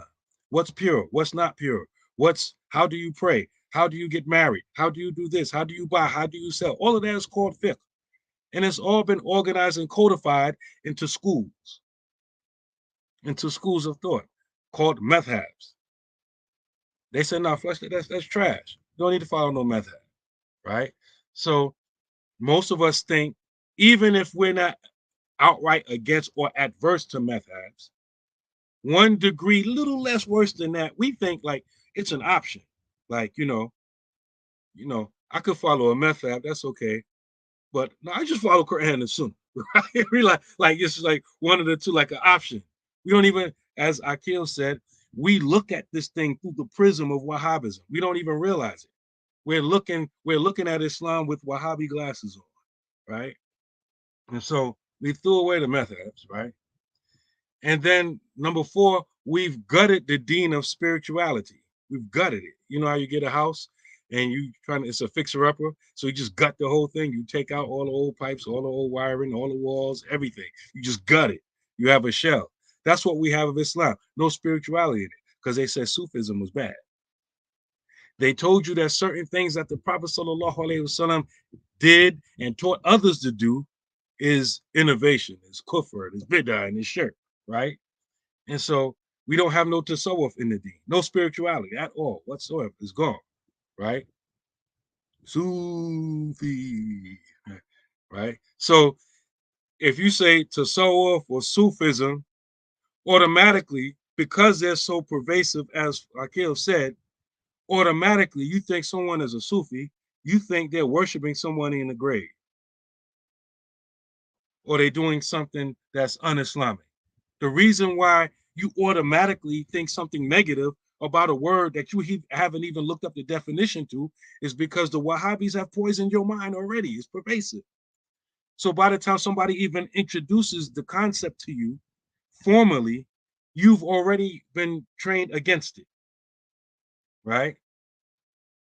Also, Wahhabism has caused us to usurp the rights of the scholars. In other words, we don't realize it because we don't claim it, but most of us are doing the job of the scholars, and we're not scholars. Even though we say, I ain't no scholar, but we'll do the job of the scholars. I give an example, a parable rather. Sometimes you have a business district, right? And you have a store selling something. And then you have street vendors who set up tables in front of the store selling the same thing. A lot of times they get into conflict. They'll call the police on the store vendors and on the street sidewalk vendors. And you may say, why are they doing that? They just don't want me to get money. No, not necessarily. If your product, well, I'll just say this, that if you buy something off someone off a table and something goes wrong, or you go back and that table is not there, right? You don't have all the safety nets in place to protect you in the event of, something going wrong with the sale. It's the same way with us, what Wahhabism has done with us in scholarship. We all doing the work of scholars. And because we're not scholars, 9 times out of 10, we're going to give somebody the wrong information, thinking that we have proofs. The proof's out of context. We don't understand layers. We don't understand any of these things. And so we're giving somebody answers or telling somebody how to practice things, and we're messing up their lives, literally. I'll just give you one quick example, right? A man gets mad at his wife, and while in the fit or in the middle of argument, he says, "I divorce you." He calms down. He goes to the Imam. He says, "Imam, I divorced my wife. Is the divorce valid?" And the Imam will say, "Nah, it ain't valid. Don't even count because you was mad when you said it." Now this happens 2 or 3 or 4 times, and this person is no longer married to his wife, still producing children with her because he thinks he's still married, because he got some bad advice from his Imam, that because he had an attitude that the pronouncement of divorce didn't count. So now, because of this ignorance, you're bringing bastard children into the ummah when there wasn't even intention. It wasn't, the person didn't even intend or didn't slip up in their mind because of, zina. They didn't think they was doing zina, but they got bad information. And so this is just one quick example off the top of my head. Wahhabism has caused us to rebel against the community, leadership, and the elders. And when I jotted that down, I was thinking about all of the cities. For example, when I first moved to Philadelphia, I did a lot of Jumas at Masjid Mujahideen. And it seemed like almost every khutbah, I heard Imam Asim Rahimahullah defending the concept of Jamaat, Bayat, and all of that. Why? Because the Wahhabis were on the scene, and they were saying all of that is bid'ah, kufr, and all that kind of stuff, having community and stuff like this. And I said elders even, because even in many cases that when this Wahhabi thing, just like Philadelphia is a perfect example. You want to understand Wahhabism and their effects, just go to North Jersey and Philly, and then just do your study there. You don't need to go no place else, right? So there's been many sisters whose parents were Muslim. The Wahhabis affect them. And the brother want to get at the sister. The sister comes from a Muslim home. The Wahhabis will get in her head and she will say, "Daddy, you a deviant and you can't be my wali. My wali is this other cat I don't even know for the Masjid." This happened many times. I say elders because it's affecting on the African continent. You go to the African continent and Wahhabism has these young people thinking that my family, who's been in the deen 1,000 years, all them cats was deviant, and I got the truth now, right? So the person in their mind thinking, my daddy, my great-great-great-grandfather who was a Muslim is a sheikh, he's a deviant because, he was Ashari, he was Maliki, he was a Sufi, all this stuff is deviance. And so he thinks he comes from a cursed lineage, when he comes from a blessed lineage, right? So that's the kind of effects it's having on the African continent. And the last thing I jotted down is one of the effects of Wahhabism is that it made us fight each other. It made us fight each other. How does it happen? When they first come to your city, right? They get you to be divided against your non-Wahhabi, your Imam, right?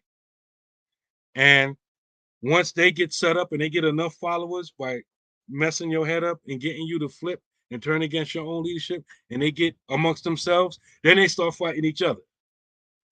They start being divided against each other. So much so that right now, any city in this country where there's a Wahhabi masjid and the Muslims are trying to work together, trying to work through their differences, we all know what masjid is not going to be a part of it. The Wahhabi masjid in the city near you, right? So those are just some of the effects of Wahhabism.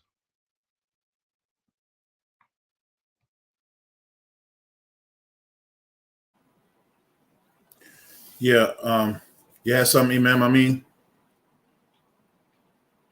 I guess not. Yeah, so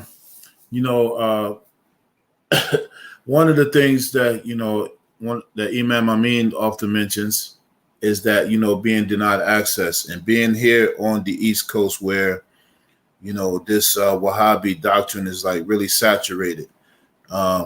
You know, that there was not having access to Ahlul Sunnah, or people who are Ahlul Sunnah not really having a voice, or not really being vocal, or not really making that their concern to be balanced, you know. Because I just remember some cases where, you know, everything was about Tawheed and these triple categories of Tawheed and Bid'ah and Sunnah, and, you know, who's on it and who's off it. And then it was revolving around like personalities. But then I remember, you know, like in Philadelphia, one of the strongholds for the Wahhabi / Madkhali branch is Germantown. It's called Sunnah Nabawiyah now, right? And I remember being up there. We were at some function, and we young brothers talking, and so they was like, yeah, we going up to the Dawah Center. So there's one brother said, you mean the fitness center? Right? So at that point, you know, me being the critical thinker, I'm like, he has some extra information that these other guys don't know. So what you know, so that a light went off of me. Why is he saying fitness center? Everybody else seems to be like, it's okay, we're going up there. He got something. Let me listen to what he's saying. So I'm just observing. He said, man, and he was saying all this stuff. He calls all these fitna, you know, they work against the administration. Some of the things Imam Naeem mentioned, you know, they record the imams in secret, you know, planning to overthrow them. They tell people not to put money in the Sadaqah box. And so now I'm processing that and storing it for later. And so then when I see this stuff, okay, that's what that brother was talking about. And then, you know, to see other people, you know, there was one time, I think I mentioned it on this platform, that one time I was in gathering in there, one of these Wahhabi teachers, they were talking about the virtues of Ibn Taymiyyah. And, you know, back then, if you didn't know of any other scholars, you would think that Ibn Taymiyyah and Ibn al-Qayyim were the only scholars of the 8th century Hijri, like the only ones in existence, because they never mentioned any other ones, right? And so there was a brother in the audience, and when the brother was talking, he was talking about the virtues of Ibn Taymiyyah, and then the brother got up and he was like, Ibn Taymiyyah was a Sufi. He wasn't a Sufi, he was a Sufi, like Sali was a Sufi, not a Sufi. And so I was like, wow, you know, because we were being, you know, bombarded with this, you know, Tasawwuf is bid'ah and has no basis in Islam. So we think, you know, Sufis, these people sitting around, hoo-wah, you know, not knowing that it's soul purification, right? So this brother said he's a Sufi. You know, he said, man, and so, man, they was ready to jump this brother, right? But just so happened this brother was a martial arts expert, right? So, and they found out quickly when they tried to surround him afterwards. So that kind of sparked me. I'm like, okay, if that brother had the heart. Then I met him later, and then I was getting an alternative to this bombardment of this Wahhabi doctrine that only a small group of people who's in this circle are rightly guided, and everybody else is upon misguidance and innovation and shirk. And then if you go back and research the Wahhabi movement, how it started out, that during the time of Ibn Abdul Wahhab, this is what they believed, that whoever followed his doctrine, they were the true believers, even where the early part of their doctrine was that all of the other Muslim lands were kuffar, and that they told their people to not travel to them. You know what I'm saying? I mean, you're talking about the land of Sham and Iraq and all the places where Islam had a rich tradition. They're saying don't even travel to those lands because these are the lands of the mushrikeen, and they called it the cult of saints. So, you know, the premise of the Wahhabi doctrine is that the people who, you know, give honor to the deceased, to the saints and the righteous people by, you know, not worshiping the grave, but making dua at the grave, right? This is shirk. And so this is what they promoted. And then, you know, and you know, the Saudi state went through 3 stages, right? And so the earlier stage, it was all about their doctrine. Then later, when Abdullah Aziz ibn Saud in the third part, he was more about a political agenda, like trying to, you know, making sure that they was like a legitimate kingdom. And then he was worried about scholarship later. And then, you know, when he had the clash with the Ikhwan, and, you know, these were people that were like zealots, and he used them to his advantage, but then he couldn't control them. So then he had to put them down and that kind of thing. So then they wanted to be recognized as a scholarly legitimate. And then he had brushes with those so-called Wahhabi scholars because they wanted to stick to the original Wahhabi doctrine of the first Saudi state. And he was like, no, we ain't gonna be recognized on the world stage, if we just keep in this box right here. So I think it was in 1929 or something like that they had like a scholarly forum, and so he invited all of these scholars from all of the lands, and they came, and so they was having this, the Wahhabi scholars were like kind of weary about these scholars because they still in their mind, these people are mushrik. They're Muslims and they're Muslim scholars, but to them they were mushriks, and that's the whole premise of the Wahhabi doctrine. The majority of Muslims are upon, grave worshiping, or they're polytheists. And translated today, they don't call you mushrik, they call you mubtadi. They say you're an innovator. So it's an extension from their ideology, right? And so Abdullah Aziz ibn Saud, he said, nah, this is, and they were like trying to counsel him. He's like, yeah, I hear you, but we trying to do something different. Like, he didn't really get the scholars, like he listened to what they said, but he disregarded it. So it became a political agenda. And then they were forced to change up their doctrine, that hardcore Wahhabi doctrine, which is in their history, you know what I'm saying? And they don't like for it to be revisited. They want to romanticize it now, that it was just this whole thing. He was a mujaddid and all that. No, it was based on the premise of declaring Muslims as kuffar and killing them without justification, killing them in masse, people who said La ilaha illallah, and so this whole thing, just a misinterpretation of the text. And but if you don't have any access to anything else besides these glossy books, you would think that that story you read that these people committing shirk, and the critical thinking might be you might be missing it for a minute, because once you go into it, you'd be like, wait a minute, if he lived during the 13th century Hijri, or 12th century Hijri, 13th century Hijri, who were these mushriks? Who were these polytheists when the shirk was removed during the time of the Prophet sallallahu alaihi wasallam? And when you start putting two and two together, like you already are pre-wired to do, you just, if they mix information up on you and you don't research, then that stuff sounds good. And so then once you have knowledge, you have to become responsible. So and for me, just discovering all of these things after hearing some of those things that happened with incidents that I had on other people, and were telling me different things. So my critical thing, like, okay, let me explore what they're talking about. They have some added information that they're not telling me. And so when I discovered that, okay, and then it just came, these niggas is frauds, right? So, and but it's just been a very damaging methodology, because as Imam Naeem was mentioning, it turned brothers against brothers, families against families, sons against fathers, and I have not seen, in all of these years, I have not seen any more people leave Islam more than I've seen from that movement. I have never come across anybody, that I know that's Ashari or Maturidi or from Ahl Sunnah that just kind of left Islam. But I have documented cases, dozens of them, of people who have left Islam. And I'm not talking about just failed in their practice and fell short in their worship. They went from all black niqab to every shiny book available to shaking a tambourine in the church now, and Jesus loves you. And that's been the biggest harm, that stuff will eventually lead you to kufr, trying to keep up with I used to call it back in the day, trying to keep up with the Minhaj Joneses. You know what I'm saying?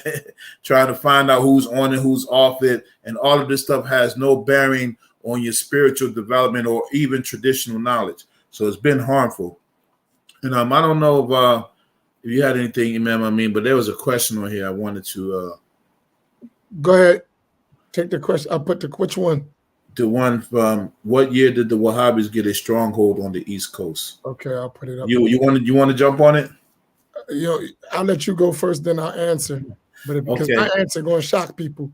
Yeah, well, okay, yeah, we need shock doctrine. You know what I mean? Okay. So from what I recall, I know the early 90s, from one of my experience. But the early 90s, I was incarcerated, so it was default Wahhabi, but it wasn't with all of this nonsense. Like, and in the prison, the brotherhood is different from the streets. Like the brotherhood, even for us, all of us together, we don't really have any knowledge, but we at least we have brotherhood because we all, bonded by something else, by being incarcerated. And so when I got released from prison, all of the stuff I was learning, I didn't see all of the stuff until like, 94, 95. Just all of this, these personalities and they, just name dropping. And then it was people that, we were taught to respect just out of elders, and they came before us, like Imam Zayd Shakir. People tell him, oh, he's this deviant Sufi.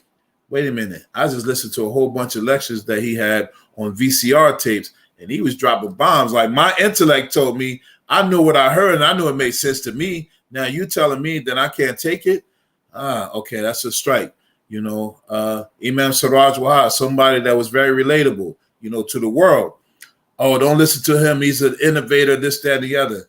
My intellect, my critical thinking skills told me that what I processed from what I heard from him, it made total sense. Now you're telling me I can't listen to it. And so just to answer the question, from my experience, it was like the mid to late 90s where it really got strong. And it was there before, but I was in the university, the big university. And so I wasn't aware of all of these things until I experienced it.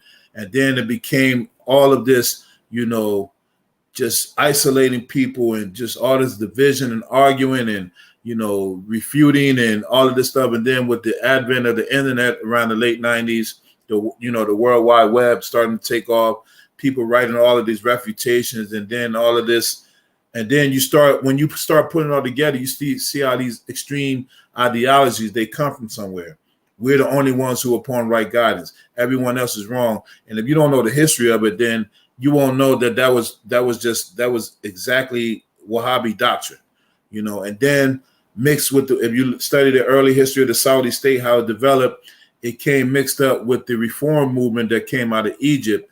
One of the influential people on the Wahhabi, the Saudi state is Rashid Rida, who was the author of Al-Manar magazine, who Al-Albani said that's where his influence to study Hadith was. Now, he has some knowledge in how he was against the Wahhabi state, but he also had this reform movement thing that, okay, we got to do away with the tradition. We got to do away with the madhabs. We got to reform Islam and make it relevant. So we got to reinterpret the text, and this is another a deviant ideology to reinterpret the text, to suit modern times. And so all of that, but just to answer the question, in my experience, it was like the mid 90s where it was really started popping. Like everybody was on certain personalities. And then it was like everybody was traveling. They were saying if you go to this city, that's like making hijra, you know what I mean? And all this kind of stuff. Faheem, Yeah. you mentioned Sheikh Albani and Rashid Rida, Minar magazine. That's also where he got the idea. That's where it came from, Albani, where he got the idea to call this Wahhabism Salafiyah. That's where he got it from. Exactly. Because Rashid Rida's partner and teacher, Muhammad Abdu, that's what he coined his movement as. Exactly. Right. Even though they're not the same, but one thing they did have in common is the rejection of Methab and Asanid and stuff like that. Yeah, absolutely. Yeah, so to answer the question, from my experience, it's like the mid 90s when I started to see it like really becoming problematic.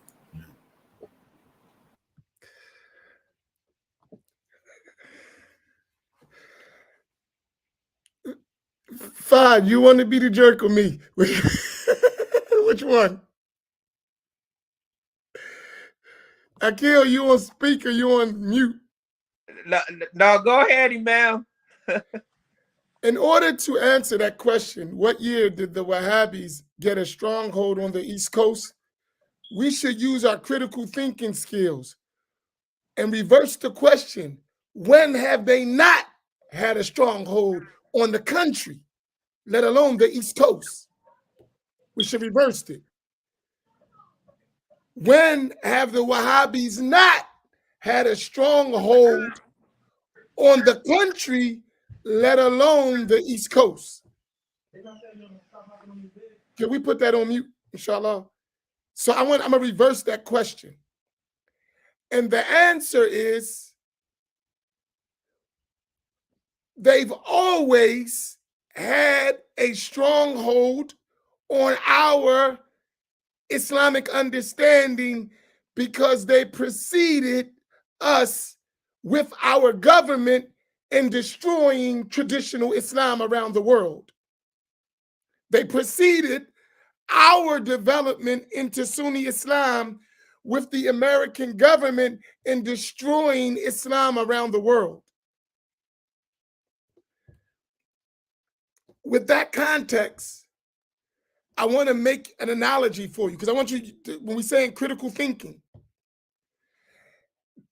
when we think of it in these terms, you're only thinking about the modern version of Wahhabism called Salafiyya. That's what you're talking about. But Salafiyya is a branch and an outgrowth of Wahhabiyya. So what we need to start doing is tracing things historically to their roots. When you do that, you're allowed to critically think of what you're being told. So when we look at the East Coast, and this is why Akil is very important in this discussion as a historian. You ready to jump in here, Akil? The first major Sunni Orthodox movement in Islam in Jersey, according to your historic record, was what? Adina Allahi Universal Arabic Association. Okay, good.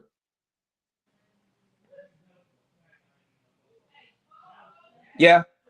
You said you I thought you just want me to just name them. No, right. Okay. Now, here's the question. Let's historically evaluate, because we said global and historically. Right. That organization, what was their doctrine? Because that's an orthodox, so we're going back to the early 30s and then develop in the 40s and the 50s, all the way up to the 70s. What? And that was in New Jersey as well as a base. Right. And that's the orthodox foundational thing in New Jersey that we know of. Right.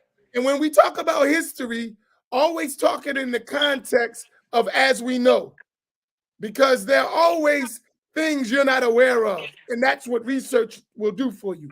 Right. Right. But as we know of, what was their doctrine? Well, I would say this. Say I don't know. Don't guess. No, I'm not guessing. The text that they mostly studied for up until the 60s, right? Until, you know, the brothers started going back and forth to Saudi. But prior to that, prior to the creation of Rabita, which Rabita was created, I believe, in 1961. Prior to that. So let's put this. Rabita is a Saudi government organization for Islamic outreach. Right. Right. Rabita is the Saudi Arabian government's religious arm for outreach and da'wah. Pay attention. So we're talking about the early 60s. So we're going prior to the 60s. Right. Okay, go ahead. So prior to the 60s, the book that most of them kind of studied, that really was delving into studying beyond the pamphlets that were coming out of Pakistan, was the book by Ahmed Galwash. It was the oh man, I forgot the exact title of the book, but I'll post it. But that was the book that they actually, many of them were studying. Many of the brothers that was in, like Lynn Hope and all of them, that was the book that they were kind of their go-to book. What was the methodology and doctrine of that book? I don't know specifically. Now you know why I'm talking about history. I'm Right. giving you a history lesson right now. Right. Why history is so important. Because I don't know the background of that sheikh, like who Right. he studied with and All who. Right. So we got to do his. So put that in your historic notes. We're Yeah. gonna get it busy. All right. Yeah. Let me answer some of these questions. So, from what we can document, most of the outgrowth where we discovered where they became dominant in our country was after the establishment of Rabita. Right. And the books that they taught from Rabita that they gave away to Negroes for free were all Wahhabi books. Right. So you go on Hajj and they pay for everything, and then they give you Wahhabi books to come back. Right? Now, I want you to know, whenever you go on pilgrimage and you come back with literature, the official literature that's passed in Saudi Arabia, 99% is Wahhabi information. So you say, I went on Hajj, I went on Umrah, I went to the home of the Wahhabis, and I got Wahhabi doctrine. That's real. Ever since you have the Saudi kingdom, you have been indoctrinated with Wahhabi doctrine, and it has various forms. So if we go back, what I know, the main people in Jersey that spread the Wahhabi doctrine was in the early 70s. And how do I know that? Because the sheikh of the Wahhabis in New Jersey is my sheikh and friend. That's how I know. All of the major Wahhabis that you see today were his students in the early mid 70s when he came back from overseas. Let me go back to historically. A lot of those who came out to Deen Allah, they went through Egypt and Turkey. Turkey first, then to Egypt. They studied in Egypt. Egypt in the early 30s and 40s was having their battle still with the Wahhabi doctrine in the form of modernism with certain figures. Muhammad Abdul, Rashid Rida, and that group, Jamal Afghani. But all of those doctrines were mixed in with Wahhabi ideas later because of the funding, and modernist ideas in Egypt because of following the West. So our teachers, African Americans, who went over in the 30s and 40s, which you document, like Lomax Bey, who became Izzeddin, right? Am I right? Right? Correct. They were exposed to those ideas. Most of our early Muslims who went overseas and came Muslim was rebelling against racism, not learning deen. So when they went to the foreign lands, they weren't learning necessarily religion, nor did they identify what they were being taught. That's a later development. So what happens? What happens is when they come back, excuse me, let me get my charger.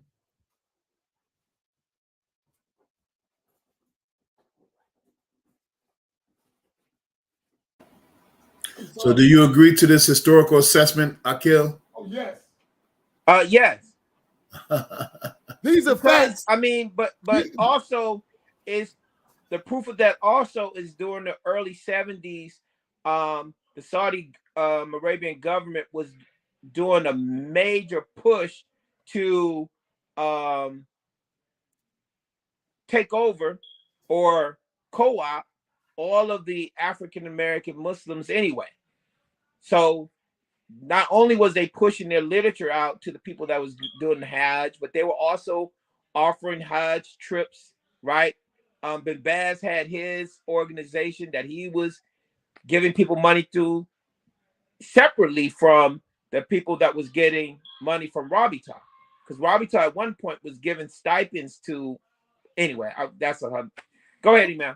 So if you trace it, so most of the people came back, they were not definitive in their understanding of the deen.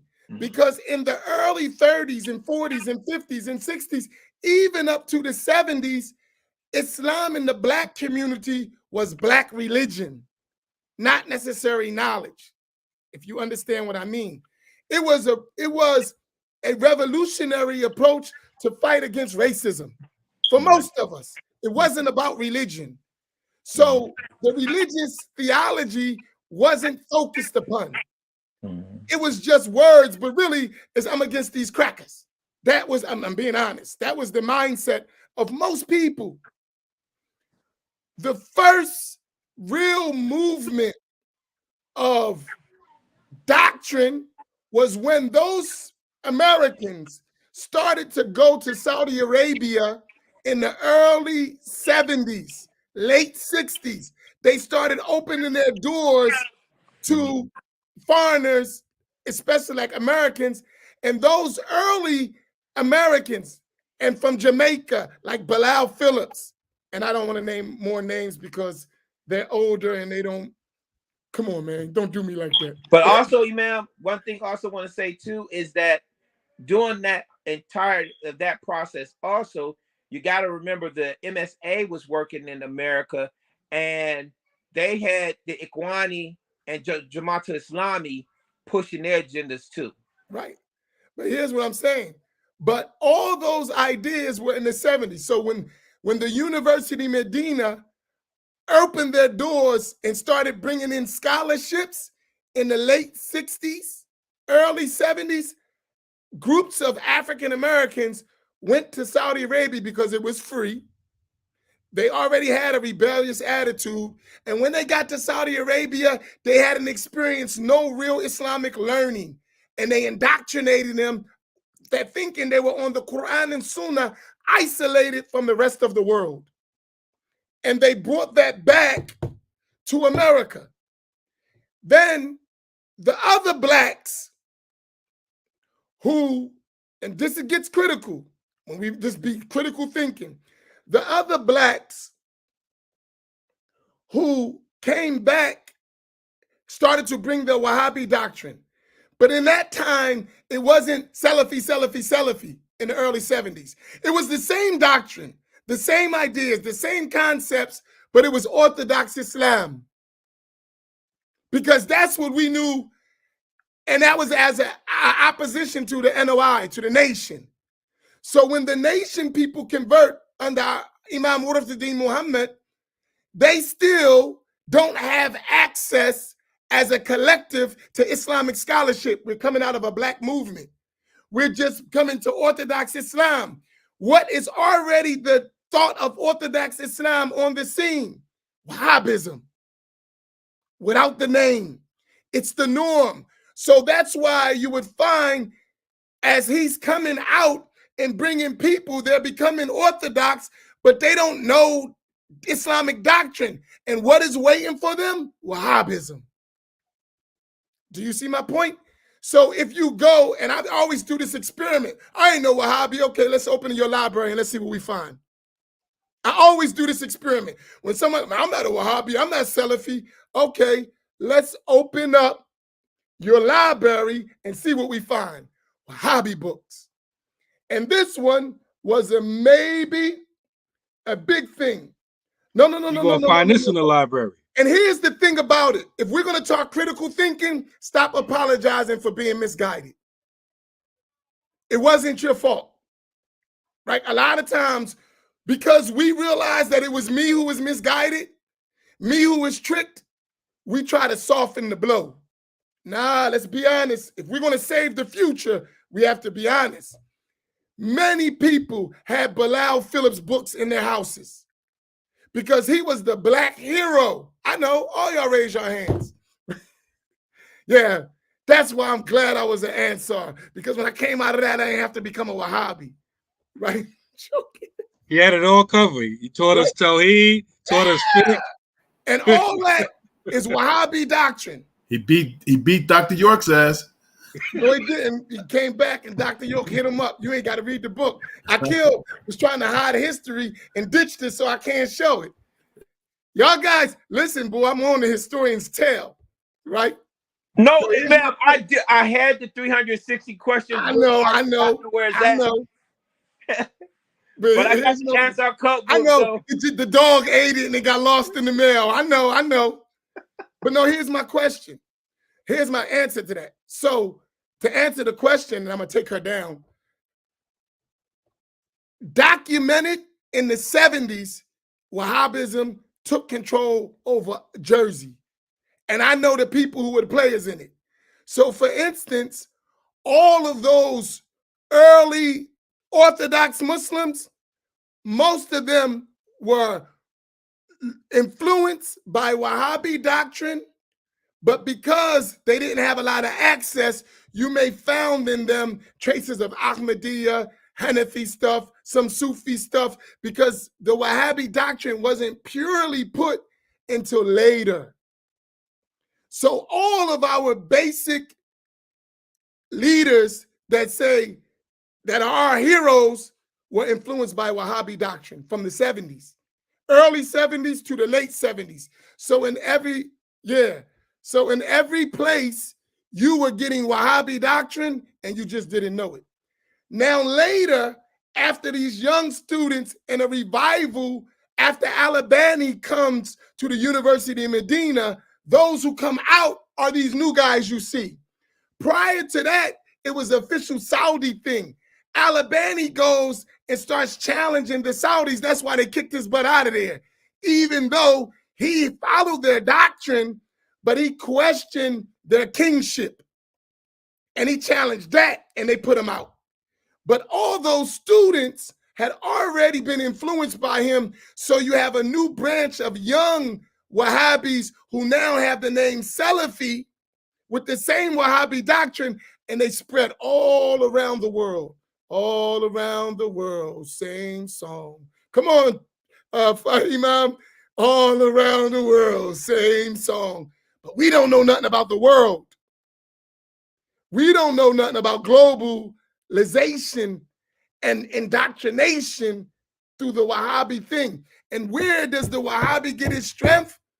Because the West was trying to destroy the Ottoman Empire, which was the backbone of traditional Sunni Islam around the world for 700 years. So they used this Wahhabi doctrine because they destroyed it militarily, but they couldn't destroy it religiously. So they supported the Saudi state to destroy it. And remember, the Ottoman Empire was in Mecca and Medina. So the way to do that was through the British, through the Wahhabi. And the British in America were always united. We funded the Wahhabi doctrine spread around the world. And so when you look in Jersey and around the country, all of those early movements were Wahhabi influenced without their knowledge. So we have a real, and that's why I say it, because to this day, our history is influenced by Wahhabism. And now, because that is our history, we got to look back and say we was misguided. And we don't like that feeling because we went through that through the nation. We went through that through the Moore Science Temple. We already been through that. So it's a hurtful feeling to admit it. But once you understand history, you got to say, hey, they did us again. They did us again. Right? And it's not surprising because if we study history, Mr. Charlie always been doing us through cults like the Ansars, like the Nation, like 5%ers, like Moore Science. They've always been putting in our communities false information so that we could never rise. Because every time we get started, they'll bring us a new cult. That's real stuff. And that's a historic fact. So when I say that, yes, we were influenced. And now trying to examine how to get out of that, that's a whole nother work. All right, I gave some historic facts. How would you challenge that? Historian. Oh no, I agree with what you said. I agree, right? Particularly from the 1970s onward. I definitely. But I would just say also, and them trying to destroy the Ottoman Empire, Turkey was also going through its own secularist movement that was internal to Turkey that was also impacting that. And then also,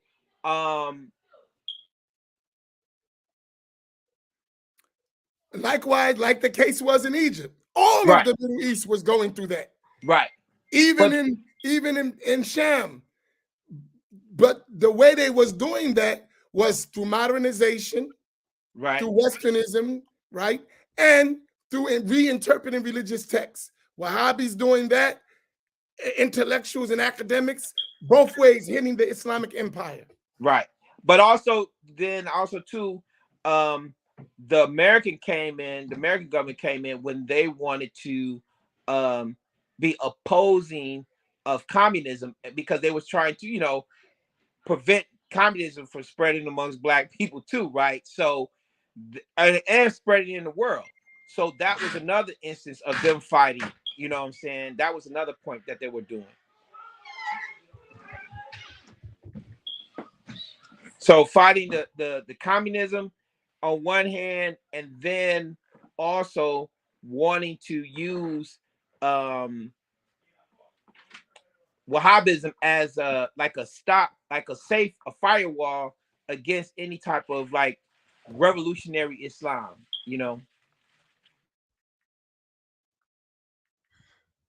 Our brother Hamza Abdullah asked a question, and in my mind, it's actually similar to Sister Nora's question. He asked a question: can we get someone to make a list of Wahhabi books? Yeah, that's too many to list. Just like it's too many to Masjid. Just take all the books you know. Then you got to pick out the Ahl Sunnah ones. I'm assuming you talk about English books, right? So you got to. That's what it's meant by so pervasive. Like it's not can you pick out? Nah, just all of them by default. Now look at the list. You got all the books there. Now okay, this Ahl Sunnah, take that out. Okay, this Ahl Sunnah, take that out. If you do it the other way around, you'll never be able to finish. You'll never be able to do it. That's how pervasive it is. but then Pervasive, like it's all over the place. But also some publishing houses too, right? So by default, if you got, let's say for example, Dar es Salaam Publishing, if you got your books from Dar es Salaam Publishing, the bulk, I would say 90% of the books they publish is Wahhabi books, or books that are Ahl Sunnah books that have been edited by Wahhabis.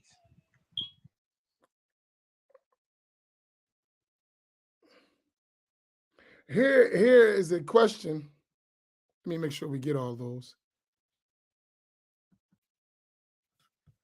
Imam, are you saying when we go to Umrah and Hajj, we'll be getting Wahhabi teachings? Can you please? That's the official doctrine of the state of Saudi Arabia. You can't get anything else unless it's underground. So if you're going and you're going with the official government engagement, that's the official doctrine of Saudi Arabia, the Wahhabi doctrine. In the masjids, and that's what they now. Not everybody in Saudi is a Wahhabi, but they can't teach anything else, especially not publicly and not knowingly. If they openly teach other than the Wahhabism, they're going to jail. So many of my teachers in Saudi Arabia are in prison right now. And those who weren't Saudis got kicked out the country. So we could go to Saudi Arabia and learn from our teachers, what I did, but they kick them all out. As soon as they find out they're having classes in their houses, the secret police is coming, and if you're Saudi, you're going to jail, and if you're not Saudi, you're getting out the country. So yes, that's so unless you're going with some Sunni people who know how to navigate, you're going to have Wahhabi doctrine. You have no choice.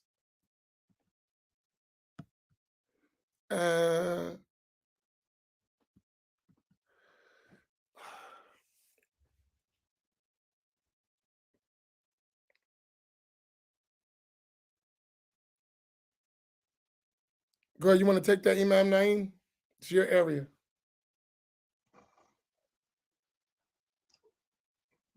This is relatively new. It says, why is it that Saudi schools permeated West African societies with all of the great stalwarts from West Africa?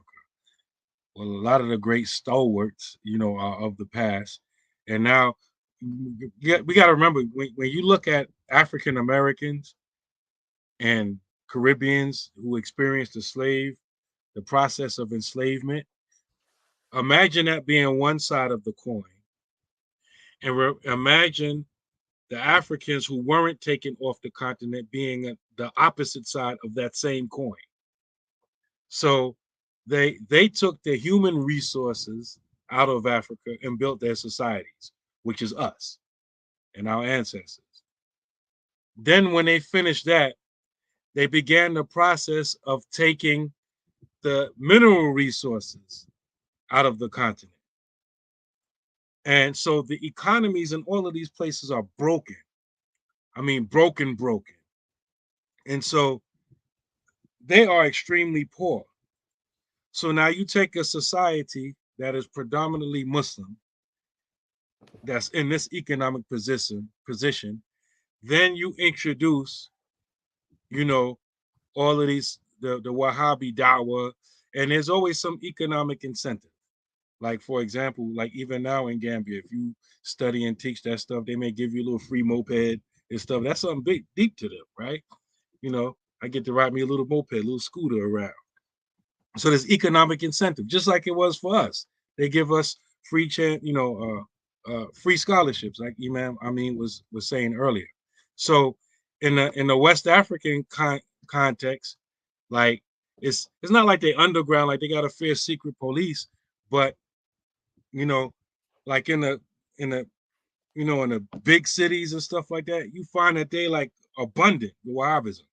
You got to go like to, for lack of better words, the country and the suburbs to get people that's teaching traditionally. And those Wahhabi people, they have more economic support, so they get the airwaves. They got the organized YouTube channels and stuff like that. Ahlul Sunnah, you barely hear them. It just reminds me of like back in the day, like when they used to have DJ battles. I used to be a DJ quick back in the day, right? I learned very early on that it's not always who's the best DJ. Sometimes the winner is the one with the best equipment. Because if no one can hear you, right, then how are they going to know that your skills are better than theirs? Your little system is weak. He just, every time you start doing something nice, he'll just cut on his system and blow you out. And so this is kind of like what the Wahhabis are doing in West Africa right now. They got money behind them because of their connection with Saudi and the Gulf states, so they can more pump their stuff better and more organized and more official looking than Ahlul Sunnah. And so that's what's going on now. So the Ahlul Sunnahs, they're heard, but but they can't really be heard by like the masses of people. And another thing that I noticed what's happening in West Africa. Another thing that I noticed is, if you look at the three main sciences of Islam, this is what's going on with them. They're not teaching Aqidah. They're not teaching Aqidah. They're not teaching fiqh. And they're not teaching tasawwuf. They're just practicing it. So really not too much teaching going on. They're teaching the Quran, yes, but they're not teaching Aqidah. They're not teaching fiqh. And they're not even teaching Sufism. They're just practicing Sufism. So when the Wahhabi comes with what looks like proofs and ayats of Quran and Hadith, the common person don't have an answer to that because they haven't been given, the tools that's necessary. So that's what's going on there. And one other thing, which would show you, many of the books from West Africa, when you examine them, they are traditional Sunni books with Wahhabi Wahhabi editing and Wahhabi fabrications inside of them. This is truth. I'm holding up a proof of that. This is a copy of the Sheikh's book, Ihya Sunnah wa Ikmad al-Bid'ah. the footnotes and all the hadith, you know, were authenticated by Albani and stuff like this in the footnotes. The Shehus book, subhanAllah. Full of Wahhabi stuff. You got to watch them jokers. Also, I want to add to that. Also, in West Africa, what also happened is during the colonial period, right? What the European countries did was help to strip the West African scholarship from the general populace. So Arabic was the written language of West Africa. Even the West African languages, right? That was written, it was written with the Arabic script. What the Europeans did was come in and basically strip them away from doing that and use the Latin script, right? And it diminished those marabouts or the sheikhs, the West African sheikhs, right? So it pushed them to even a smaller segment of just the die-hard students, as opposed to before they were interacting with the general populace too, right? For just education. So the Europeans like kind of took over the educational outlook except for certain areas, right? But generally speaking, right, they became the standard. So now the traditional Islam again got pushed out for this more modernistic anti-madhab type of Islam. So we got to bring this to a close. It's time for Maghrib for everyone. And I know many people who are fasting have to break their fast.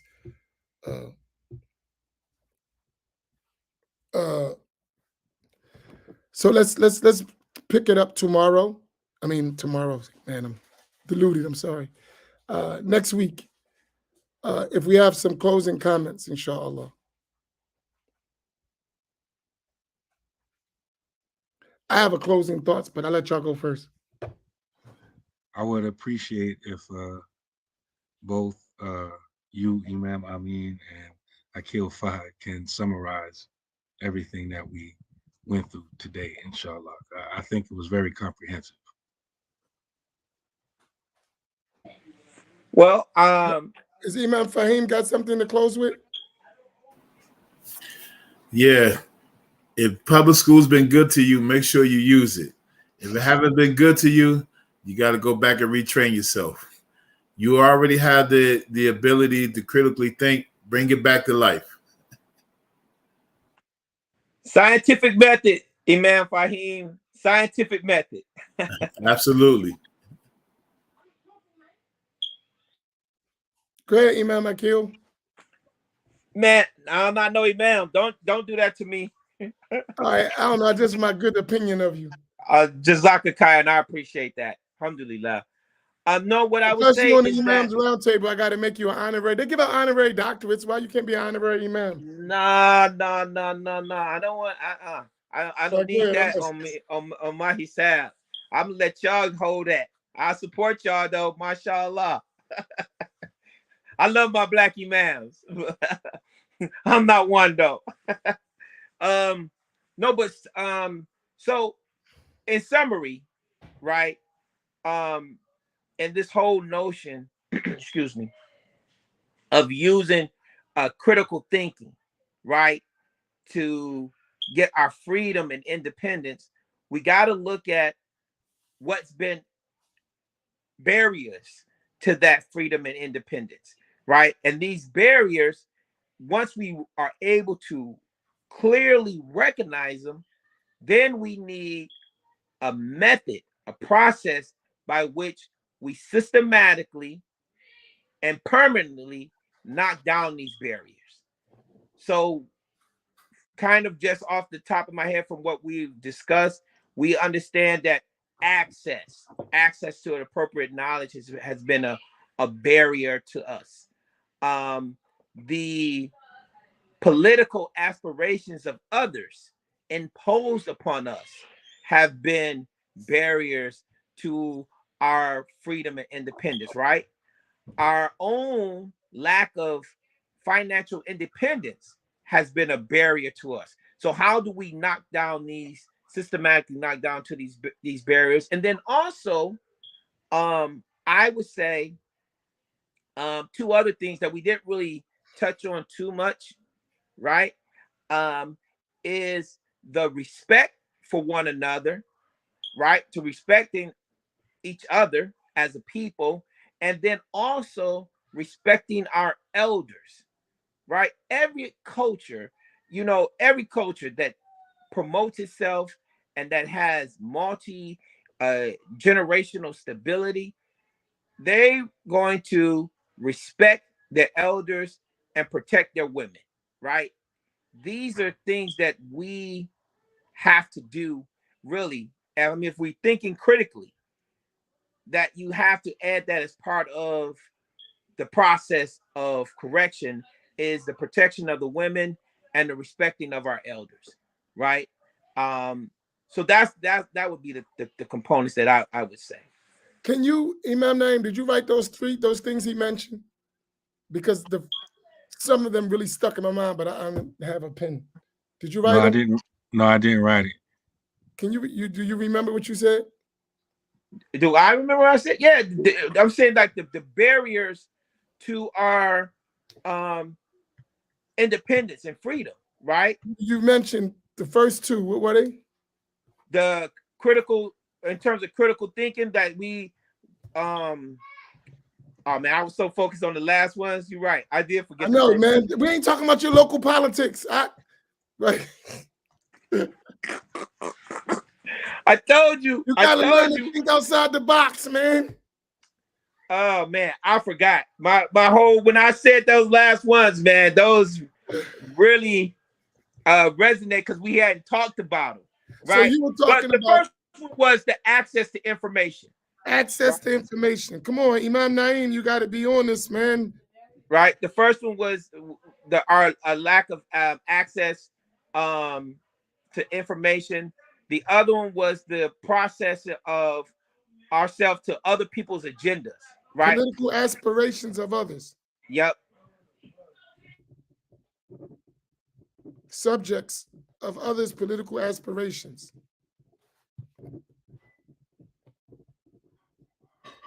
I'm drawing a blank on the other one right now. I'm sorry. Right, but that's the two I wanted to concentrate on.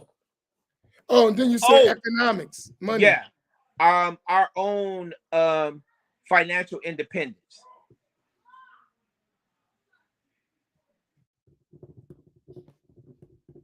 These are very important things. I just wanted to, because we're going to touch them when we come back.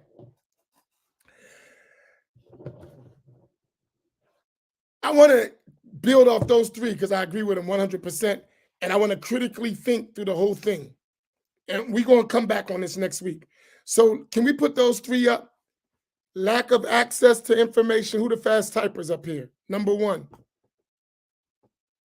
Lack of access to Islamic information. Number one. Number two, being subjected to the political aspirations of others.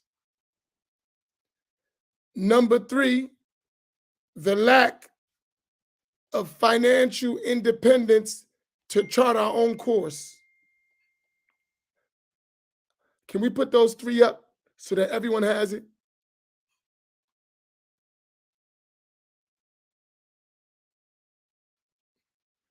If somebody could put them all three together. Very important.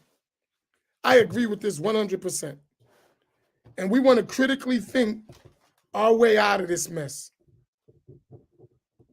Of these points. We'll get to the ALOs and the women. We'll get to that.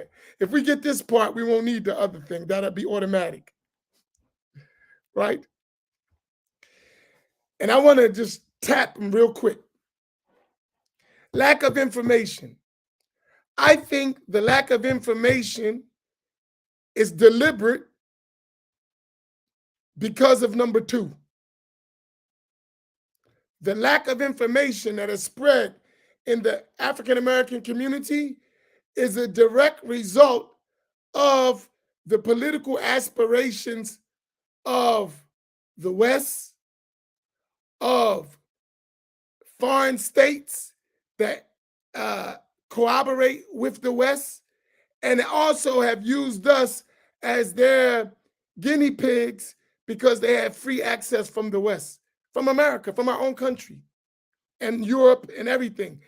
They've been able to realize that Black people don't count. We can all experiment on them.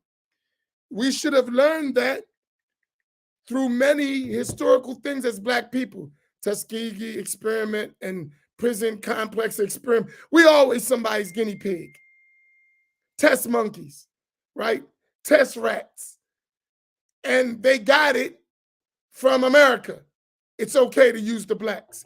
That's why Wahhabism hasn't spread in the white community like it is spread in the Black community. Pay attention to that, right? So the lack of information access is related on political aspirations. Now, I want to say this because some people think we just picked on Wahhabis. That has also been our case with traditional Islam. People have used it to further their own, use us as Black people to further their agendas, even with the truth. Keep that in mind. Others have used the Black community to further their agendas, their aspirations, even in the name of truth. We must address that. Because even those of us who have learned traditional Islam still have been subject to foreign entities and never charted our own destiny as an individual group. So that doesn't just apply to Wahhabis. We got to be honest here and fair. The third thing, economic independence, financial freedom, because if you have that, you no longer rely on the one who's trying to oppress you. But if we never have financial independence, go back to the 70s, Saudis always bought Black imams. We're for sale because we don't have money. And we look to the Saudis to get money, so we sold ourselves. And that happened historically with all our leaders. And the one leader who I respect, who didn't take that hook, line, and sink, was Imam Wahdi Muhammad. He couldn't stop the influx of the literature hitting his community, but he didn't give up his independence as a Black leader. I give him that. And we will have this discussion next week, inshallah, to expand this. So y'all got the three, Imam Naeem? Because, and I'm telling you, one of the biggest things, when we do critical thinking in this, we're going to have to admit some stuff we don't like, and we're going to have to make changes, right? It ain't disrespect. It is not disrespect to our predecessors to say they were mistaken in areas. Because once we understand the dynamics that they were confronted with, it's easier to excuse that aspect, but still make the change.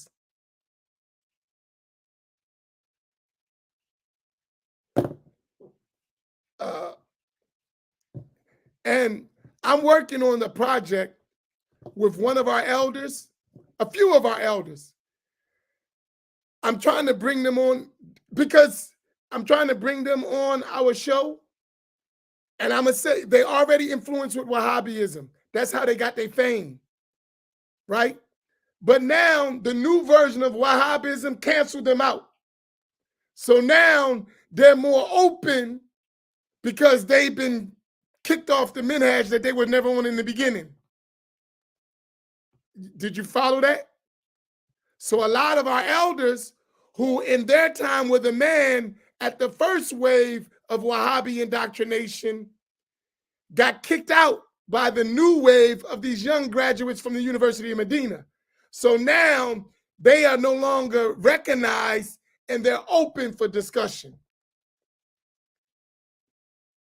What wave are we up to now? Because it seems like one wave always washes out the wave before it. We're on reformist wave. No, what number chronologically? I think it's third wave. It's third wave. Yeah. You had well, really, you can two wave. The second wave had branches at the same time, and Akil indicated You had the grassroots Wahhabi indoctrination, then the intellectual, academic, educational indoctrination through the MSA and all that stuff. So it went like this. And then this new one came as the hardcore Salafi movement. And now you got a third wave, which is really tricking everybody, is the moderate diet Wahhabi Salafi doctrine. Progressive. Like, that was modified by the state of the what's it called? Oh man, it's the American government, but I can't forget the department. I'm gonna say this publicly because I'm tired of us being tricked. Yasser Qadhi is a Wahhabi. Don't be fooled. He doesn't accept the first wave and maybe not the second wave. He is the third wave. Don't be fooled. Oh, Secretary of State. The Don't be Secretary of fooled. State, they I hate to say that because that they're influencing them. I hate to say that because I'm not gonna break some hearts because a lot of us are still, and I hope he becomes Sunni as he goes through those stages. He's still a Wahhabi. Don't be fooled. And when I say Wahhabi, I say doctrine. Don't be fooled. He's Wahhabi light. He's still Wahhabi. Don't be fooled. Learn your religion. But and some people listen like, but you didn't hear? He says he rejects Muhammad ibn Abdul Wahhab. Yeah, he rejects him. He rejects him. He wants to get to the Asul. He goes straight to Ibn Taymiyyah. Why? Well, if he could get to Ibn Taymiyyah directly, why go through Muhammad ibn Abdul Wahhab? The same doctrine as the Wahhabi doctrine is the hardcore level, the political level, the military level, and then the doctrinal level. When you get to the doctrinal level, it's the same. Take out a little things, but it's the same. We can't go for the banana and the tailpipe. He's more kind to us. Okay, so is America. They ain't changed nothing. Right? America is kind to us. Some of us are billionaires and millionaires. Still the same game. Don't be fooled. Use your critical thinking skills. And I pray that Yasser Qadhi becomes Sunni. Amin. I pray. I think he would do a great job, but he ain't Sunni. And all them tap dancing dudes who trying to get closer, don't be fooled. Don't be fooled. He ain't Sunni. And I think you saying that makes an extremely important point because many of us, even some in our family, don't know what makes a person a Wahhabi. Exactly. Everybody has a different idea. Wahhabism has a set of beliefs, aqa'id, creedal points that differ from Ahlul Sunnah wal Jama'ah. A lot of people don't get that. A lot of people think Wahhabism just mean call everybody deviant, wear high water pants and stuff like that. No, it has a set of beliefs. This is why important. That's why it's important that we learn what the proper Islamic belief is and juxtapose it with Wahhabi belief so you can know the difference. And so when some of them, as somebody typed in here, some of them say they follow a madhab now. Okay, well, what the creed look like, right? If the creed is the same, madhab, no madhab, some madhabs, all madhabs, it don't matter. The creed is the same. And here's what I say. Learning is important so you can identify. I don't like mentioning names. I don't. I hate it because we'll shut down just because of the name. I would like us to learn so we see foundational things. Why he called him a Wahhabi? Bring him on. I'll show you, right? Why he's a Wahhabi. And listen, if he changed yesterday, I missed it, right? But that Wahhabi refutation is an affirmation of core Wahhabi beliefs. Listen, because I don't call you a kafir doesn't mean I don't think you're misguided. Because I don't say you're a kafir or a mushrik don't mean I don't think you misguided. So we're like, they ain't calling us mushrik or kafir no more. Yeah, they're still saying we're innovators and deviants. and that our practices that have been for 1,000, 1,400 years are all innovations and misguided, you just nice to me now. You got Oprah and Jay-Z. Why are you talking about y'all oppressed? Come on, use your thinking skills. But in some cases, you need to name names when we're being deceived. So I'm only saying that because of that. And I know it's going to go out. And if he disagrees, he's welcome to the Black Imams Roundtable and explain his disagreement. And I will openly apologize. I have no problem with it. Listen, sorry, Sheikh Yasser Qadi, who changed. I apologize. I listened to your last retraction of Wahhabism, and it was a declaration of Wahhabism in my understanding. But maybe you made another stage, but you need to say that. Not to me, but my people are being deceived by that. And they're going to go start listening to that stuff and pick up Wahhabi doctrine, and they're going to remain Wahhabi, which is killing our people.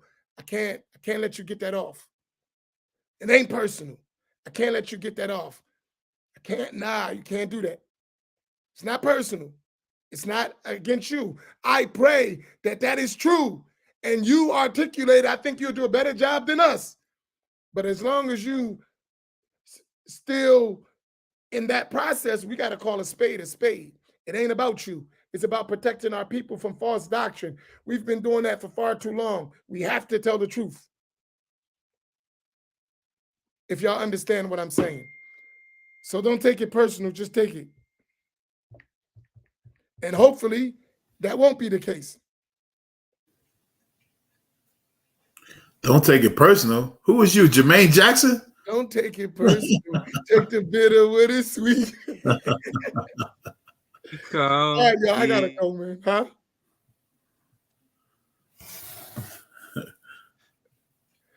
Look, she said it, and that's true.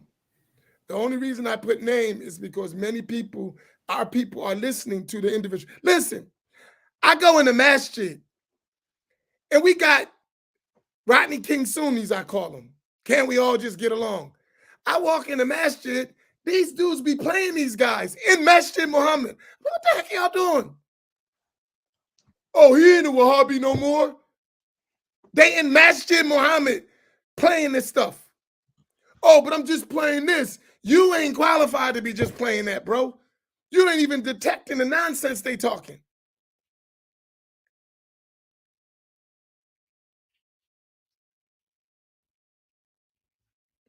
And how in the world, in that place, Masjid Muhammad, of all places, you playing Wahhabi things.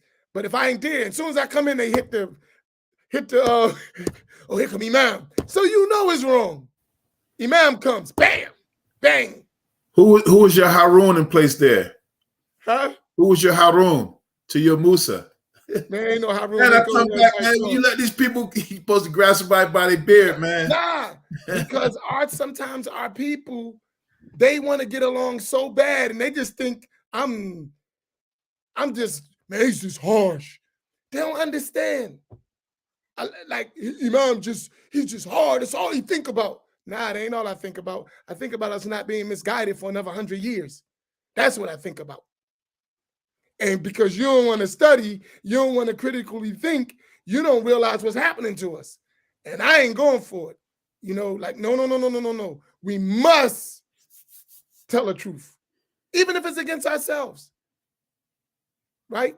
I like a lot of the stuff about the Ansars, but that was a misguided cult. That's true. I liked a lot of things about the Ansars. I can enumerate them, but that was a misguided cult, period. And nobody gonna argue me with that. I can think of a lot of things I like about the Wahhabi movement. I personally like, but that's a misguided cult. But if I said Ansars, if I say Nation, if I say Ahmadiyya, you're gonna be like, yeah. But because the Wahhabi doctrine is so prevalent in all of our masajids, in all of our bookstores, you don't want to accept that reality. But it's the same reality. Am I right or wrong? Let's be honest. Mr. Historian. Right? Correct. Come on, we got to be real. Can I And ask it you a ain't question about too? us. Can I ask you a question? You know, people always want to donate stuff, right? Every time the master get a book donation, it's like Wahhabi books. Yes. And I'm like, come on, man. I'm And running out of space. They leave it so I don't see them dropping it. Yeah. I had to get a metal trash can, man, so I could burn them. That's a good idea. Because Yeah. I'm running out of space, man. Yeah. Because you know they won't put it on the bookshelf. So if you're guilty of this, you probably don't know because you don't come to class. You don't know it's Wahhabi books, right? Hey, I donated some books to the master. How come I don't see it there? Because I took them down, right? And I'm running out of space. So I'm about to take Imam Faheem's idea, metal trash can. Put some Hebrew national hot dogs on top of that fire, boy. That thing burned nice. But here's what I'm saying. But it'll make the hot dogs najis, though. Yeah, I'm about to say, man. We have to educate our people, right? Really.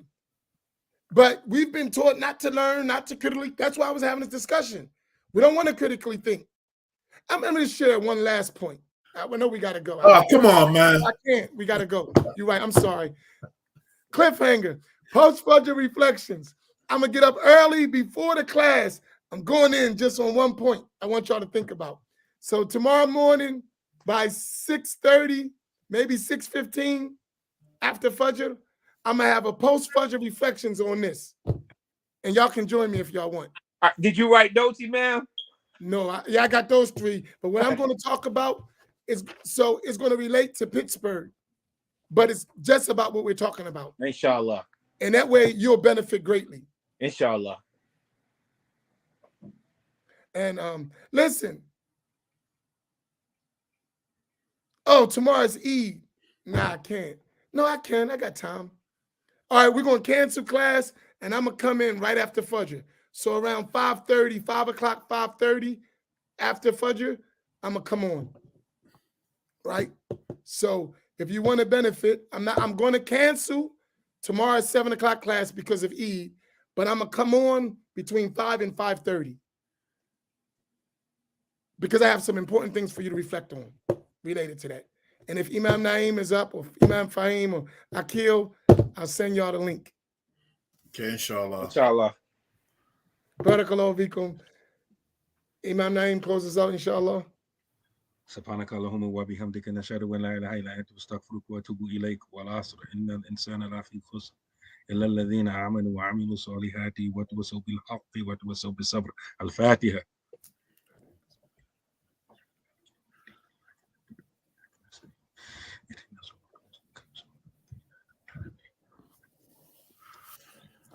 All right, I'll see y'all in the morning, inshallah. Please make dua for me. I am struggling with some sicknesses, but make dua. I mean, you know, that Allah give me afiyah, inshallah. Don't forget me in your dua. Barakallahu bikum. Assalamu alaikum.